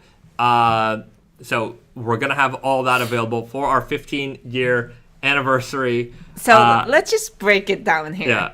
Let's break it down here. So we've got a new version of our Tragic Blonde here. She's clothed. She's clothed. We've got she's wearing our jeans. She's removing them. We've got the two little Canadian beavers here. Take off, eh? So very, very Canadian. She's enjoying the warmth of a fire. She's got her feet in your face. The snowy mountain in the background. A nice furry hat. Yeah. Oddly enough, I had a hat just like this, so I kind of wanted that incorporated. So I think Rockin Jellybean often just kind of we send them our request what we're thinking of what elements we want in this art, but I it's funny how he responded back saying oh okay, so what about this, what is this situation of a Canadian girl out and about in the outside and then coming home to a warm home like a cabin. and just trying to get out of the jeans, get into more comfortable, changing into more home wear, and then she just what's the word? Surprised by the two beavers inside the house. Yeah. And it's yes, that is a good scenario. Yeah. Draw that. Yeah. So and then beautifully he wrote, I wrote anyways, the take off a part is it's really one of my favorite parts, because if you're a Canadian, you understand what take off means, right? Maybe this is a very old Canadian slang. I don't think we use it so much anymore. When I was a kid, you might have heard this. But take off, eh? Take off means bugger off, F off, get out of here.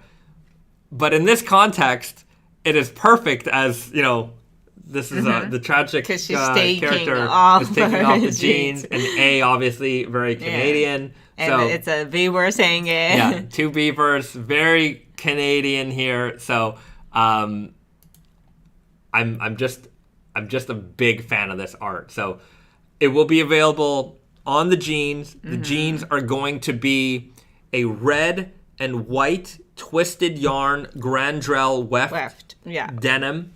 So, Canadian and Japanese colors, red and white, on this beautiful indigo denim with this branding and artwork on there. I think it's a nice 15-year anniversary package. And we will have the artwork available as a full on. Let me grab one of those posters so you can see size wise what it'll probably be like. Get on there, Snowy. Yeah. Oh yeah, this is very good. We've done collaboration with Rockin Jellybean years ago, maybe 2013, 2014ish, something around there. And back then, he did an art of Canadian blonde girl and then a Japanese girl, two girls sitting together and have a Japanese and Canadian flag showing. Just it's a collaboration of obviously our brand is based off of Canada and Japan's kind of crafts. So that was great, and it's how can we top that? But this is more of our 15th anniversary. It's rather less about collaboration than So it'll probably be around this size, I think. The ratio might be a little bit different. Yeah. But yeah, so around, maybe this is a little big, but somewhere in this range-ish, maybe. Yeah. So, yeah, I do have a Godzilla. Yeah, so the weight of the denim, I think we're aiming for 15, right? Yeah. Yeah. So it will be around there, obviously. It's 15-year anniversary. Yeah. So he does a lot of artwork for he did this for Capcom for Street Fighter V. So Rainbow Mika, my character, Nadeshko, and Evangelion, Godzilla. This one was when the Shin Godzilla movie came out, because it was directed by the creator of Evangelion. So it was kind of a cool crossover here in that respect. But yeah, I'm a big fan of his artwork. That Godzilla v Eva poster is sick. Also, look up the values of these things on eBay. I think look, I'm not suggesting at all that these posters are like an investment or anything like that. I'm just saying that some people collect these, and his posters practically always sell out, and then there is... Yeah, he has his own fan base. Yeah. And I think Rockin Jellybean, at Erostika is their store, they might carry this poster too. Yeah. But, the jeans... Oh, I hope they carry Yeah, they're going to carry the jeans. Yeah. Yeah. So, anyways, the posters are going to be limited to some degree. And if you don't want to buy them on the resale. Oh, yeah. No. We're not going to, limit to too extremely. Clearly, we sometimes don't know what's I'm not going to do, a huge run. Yeah, because I don't think we've never really sold posters. Yeah. But at the same time, we're also not trying to be super limited. If you want it, I think you should be able to get it. Yeah. That's our aim, at least. We're not always correct. But. Yeah, we'll see. I don't want to make I'm not making 500 of these. No, yeah, there will be 200 maybe max. And so, yeah. The artist's name is Rockin Jellybean. Rockin Jellybean. Yeah. Chris Griffin, what about the banner jackets? I think they are called, eventually. Oh, yeah. Eventually. Oh, yeah. We never got around to that. It's just one of those things that just we put on the back burner, and that was it. Brainstar, it's giving queer lady vibes, given the imagery of the multiple beavers and the rug carpet. What? Rug carpet? I don't know. Okay. I'm not going to get into that on this stream. Sorry. But maybe. But anyway. She's whoever you want her to be. All of our patches are whoever you want those characters to be. We just put them out there, and we just think it's fun art, and you can interpret it any way that you like. But the inclusion of beavers, I think, is pretty hilarious. Yes, but it works perfectly. It's not out of nowhere. I did not tell him to put beavers. Yeah. I told him, the only thing I suggested was these are some Canadian things. Yeah. Take off. And I didn't even say put them together. Yeah. I just said that take off was a kind of a slang. Yeah. And A is what we all say. And he put those together with the beavers. It was, and I saw the initial concept art, and I'm just genius. Unbelievable. Incredible. Genius. So smart. So yeah. Right. Junior writes $1,500 for the Evangelion Godzilla poster on eBay. Jeez. Yeah, that one's going up.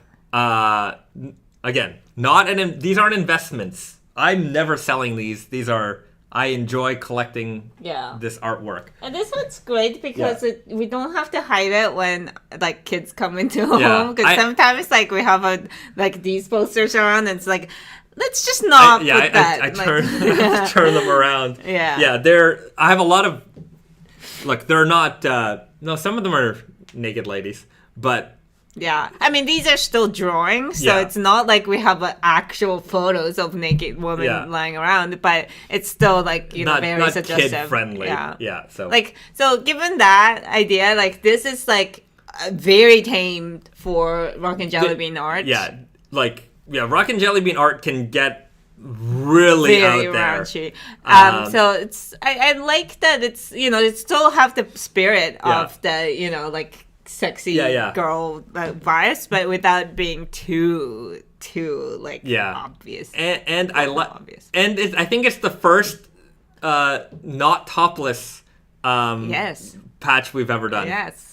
So She's always been naked, but now she's she's clothed. Yeah, she's clothed in this one. She's getting naked, but she is Still clothed. still clothed. So that's 15-year anniversary. So that's gonna round out the year for 2023 for us. So this is gonna be a holiday delivery. Mackie Smith writes, "Is there going to be a groovy guy in black selvage?" Yes.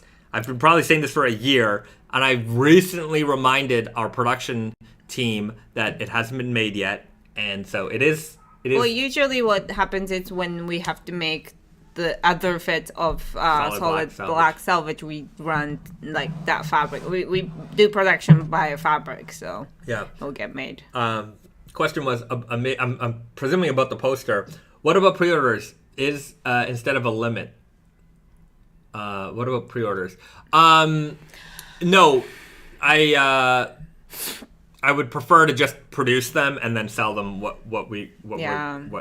It's difficult with pre-orders. Yeah. I don't like doing pre-orders. I would much rather have something available now and you get it right away. Yeah. I'm sure we've done them before, but not very rarely. I just like the idea of having it and shipping it. Yeah, and it's just like sometimes we're not organized enough to have it all. Yeah. Let's not worry about that. Yeah. What jeans and socks is she wearing? Natural indigo and anonymousm? Probably. Yes. Yes. Yes. It kind of looks like Slub stretch selvage also. It does look like a slubby denim. Yeah. She looks like she's wearing a hardcore jean, very slubby. It's got some good fades going on here. It kind of looks like a golden hour Slub stretch selvage. Yeah, there you go. Yeah. And socks, those are definitely some anonymousms. But yeah, I love this whole thing. He's got the signature there, Rockin Jellybean. If you want to find another rare Rockin Jellybean item, and this is something I've been holy grailing, I gotta find it for you guys.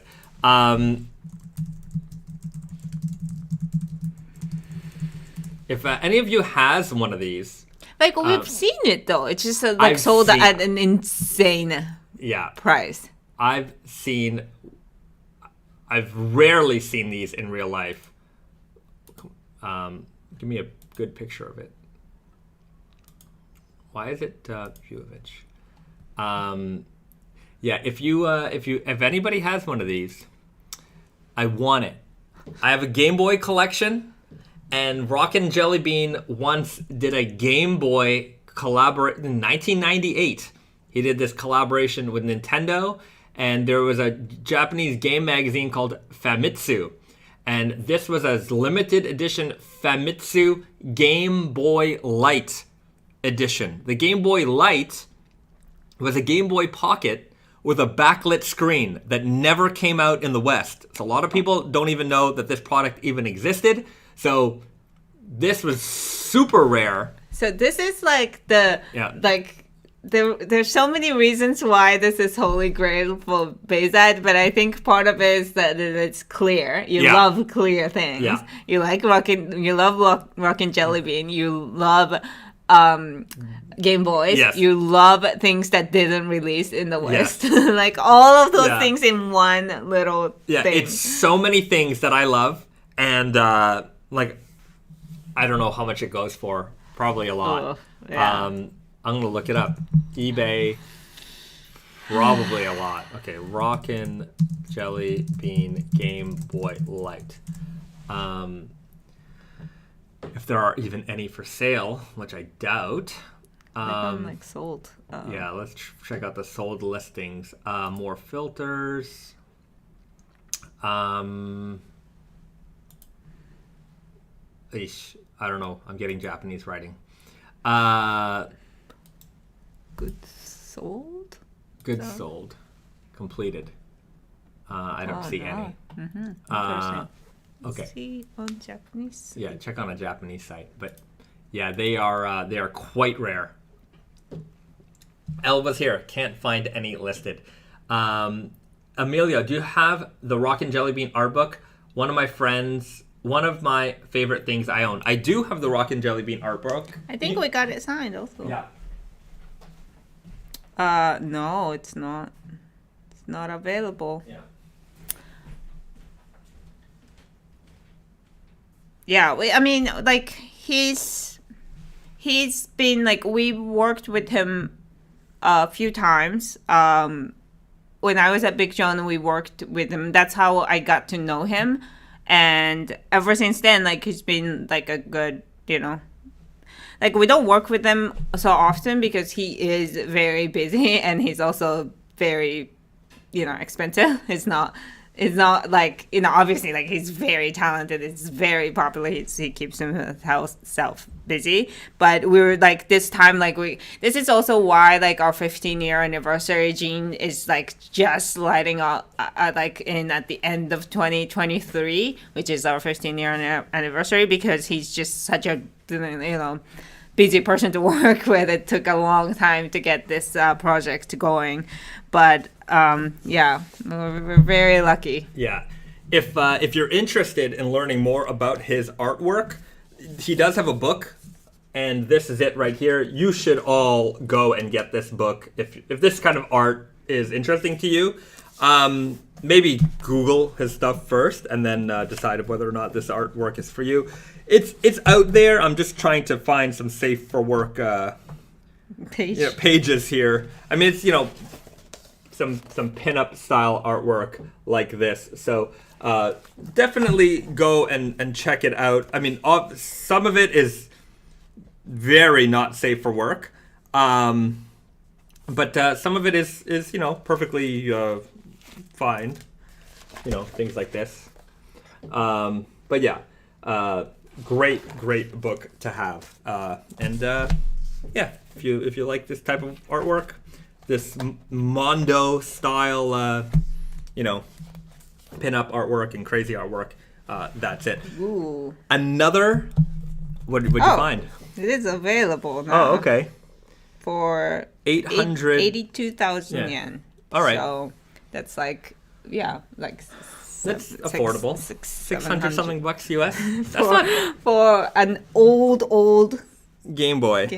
It's actually not as expensive as I thought. That's not it would be. Actually bad. I think one time when we saw it in real life, it was way more. Right. I have another Famitsu edition Game Boy Pocket, but not the Rockin Jellybean one. But yeah, I need this.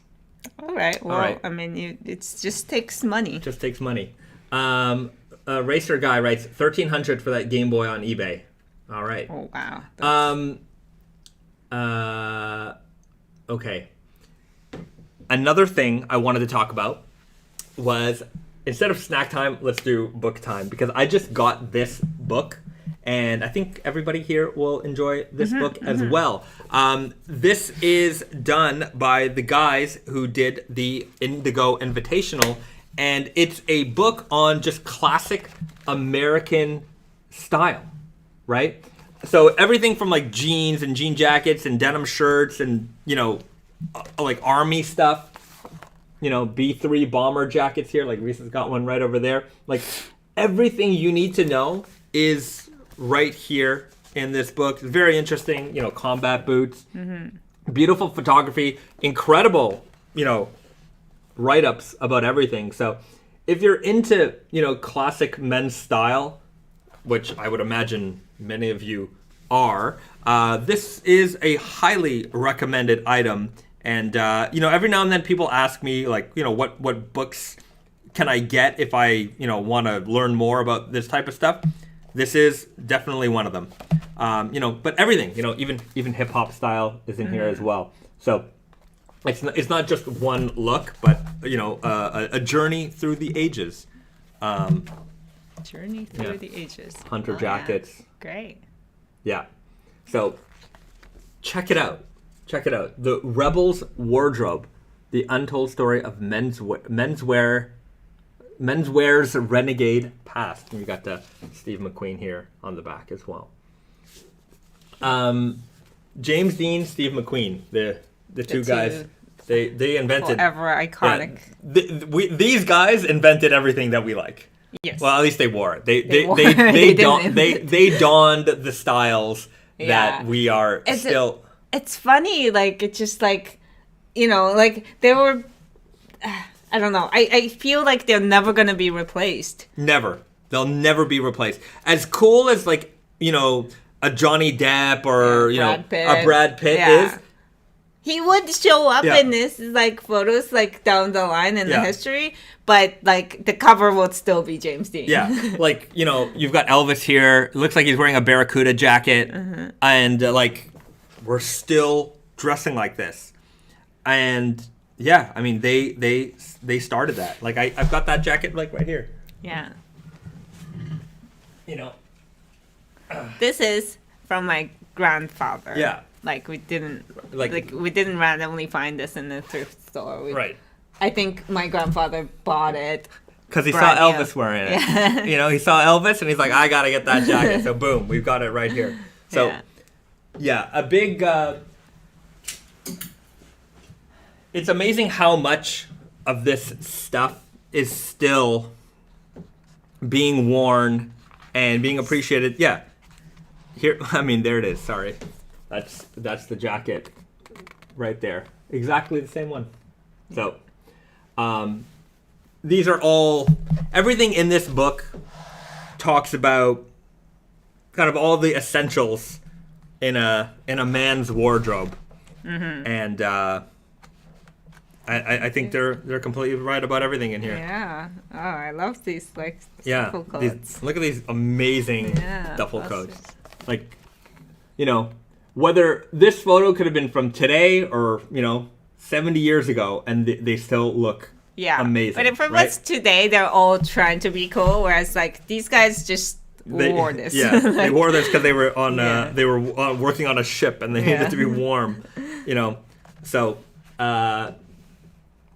Gloverall makes a great duffel. Well, there you have it. So anyways, if you want to add to your library of menswear denim heritage style books, I would highly recommend you grab this one. And so there's 2 book recommendations for you on this live stream today. All right. There you have it. Yeah. Venomous Teddy writes, apparently year 4 of Indigo Invitational is starting towards the end of the year. All right, I'm looking forward to it. Year 4 for me, I'm going Indigo. I'm going Indigo finally. Yeah. I just want to see if there's anything else in here. Wait, you said you're gonna do True Guy. You said you're gonna do Indigo. Have you decided on the color? Yeah, you know what? Maybe the Empire State Selvage. That might be the one to go. Oh, here, this is great. I didn't even notice this. At the back of the book, they have a whole list of all your menswear essentials. And they have them all. Yeah. So you can do your little checklist to make sure you've got everything you need. Yeah. Yeah. I like that. Great. Yeah, that's a good idea. Great. I didn't even notice that page until now. All right. Well, there you have it. Even anyway, I just got the book. I haven't gone through each and every page yet, but yeah. What would it take to get the 40 ounce for the Indigo Invitational 4, please? A lot. It's not going to happen. It's not going to happen. BD, BZ, you'll have to go to the NYC store to get it. Well, I think we know a guy. I know a guy who can hook it up. Just slide it in. So we'll see. Yeah. That's funny though. That's so unfair. Oh yeah, I have an unfair advantage. Look, when sorry guys. Yeah, if you put as many hours into this as I have, you get a few extra perks. Just a few. Yeah. But hey, that's up. If you guys want to do what I do, let me know. Yeah. Let me know. Is that it? I think so. I think that's it. No snack time today. Yeah, sorry about that. We haven't been able to find the interesting snacks. Yeah. There's less and less of those these days, I feel. Or maybe we just don't know. Maybe we've just run the maybe. We've run the gamut. We've done it all. Vance Edwards, I literally was looking at the Barracuda a couple of days ago and instantly wanted to buy it. Just don't know what color. Yeah. I mean, that beige color is like the iconic one, I feel. Very and classic. it really does go well with like jeans and like it's a good, I think it's a good choice. I recommend that. Yeah. Okay. We'll leave it there. Everybody, it's been a pleasure. I love hanging out with you guys. And we'll see you guys again next Friday, 7 p.m. Eastern, for our live stream. It's next Friday? Next Friday is the release of the MIJ 11. 11, yeah. So a big day. A big day. We'll have some more information about that coming out later on this upcoming week. We didn't show off a single jean. We didn't show off any jeans. We talked about, but we showed off the MIJ, the 15-year anniversary. We look back in our 2010 lookbooks. Yeah, that was fun. Yeah, so we'll look at next week. We'll look at some more old lookbooks, some more Naked Famous Denim past. We'll cover the 15 years before we release the 15-year anniversary. So all right, you said it. I said it. You know what? At one point, we stopped making lookbooks like that. I forget what year it was. So we stopped printing in like right when I started working. Yeah. I one of my first line sheet was the first one that's we stopped. that we stopped printing. Yeah. So that was okay. I get a few more minutes because I want to talk about that. So those lookbooks, we earlier in the live stream we looked through the lookbook. We used to print that on cardstock that was spiral bound, and so when you would come to our booth at the trade show, we would give you this big giant. It would be like this thick. Yeah, sometimes thicker. I remember the last ones were very thick. Huge. They were so heavy. G-effing thick, and they were heavy as hell. And when we would go to a trade show, each trade show we would need 70. I'd say at least 50 to 70, up to 100 lookbooks, and each one of those things weighed a ton. Because we didn't want to print in the shitty paper. Yeah. It was we wanted to make sure it was a nice thing. Yeah. And so, our luggage was full of lookbooks. And the cost of printing those lookbooks was tremendous. And it was the bane of my existence. The amount of freaking lookbooks. Sometimes our luggage would be too full, and I'm okay, I got to carry on 30 pounds of lookbooks onto the flight, and I'm just this is my carry-on. But that's also as much as different each fabric is on a picture of far enough that you don't see that details. It just all look like dark indigo jeans worn by a guy. Yeah. It wasn't very helpful. Yeah. Anyways, we stopped doing it a long time ago. Yeah. But yeah. All right, just a couple more. Spencer's mustache. Was there an update on the True Guy fit? I'm late to the show tonight. Yes, the update is that it's coming out this April. So very soon. I should have my production units in hand for next week's live stream, so I'll be able to show it off. We'll be doing a whole kind of launch around the True Guy, explaining the fit. There'll be a video, all that good stuff. So April, True Guy is coming. You're going to be able to get a pair. The first available styles will be Stretch Selvedge, Dirty Fade Selvedge, and if you're in New York, the Empire State Selvedge. So those will be the first three, and with more coming, basically every week. Yeah. Okay, and last question. Vance Edwards, coming from a guy that never bought MIJ, are the fits different than the non-MIJs? They're, I'd say, pretty similar. Yeah, they're all similar. based on Yeah. the same fits, Same but fit. you know, it's a different factory, so there's going to be little And variations also, here like, and there. remember those are unsandflized jeans, tempeh treated, Yeah, so so- it's going to, even if the measurements are exactly the same, it's not gonna Yeah. feel or fall on your body the same way. Yeah, so it's in the realm. Yeah. It's in the realm. If you're used to Weird Guy from the Made in Canada collection, the Weird Guy in the MIJ collection will feel Similar. Yeah. Okay, that's it. All right. Everybody, Thank you so you much. so much for tuning in, hanging out with us for another weekly live stream. We'll see you again next week. If you want to follow what we're doing, just follow us on social media. Links are in below. I haven't updated in forever. Been busy. Yeah, me Okay. neither. Mwah. All right. We love you all. Thanks, guys. All right. Have a nice weekend. Have a good weekend. All right. Bye, guys.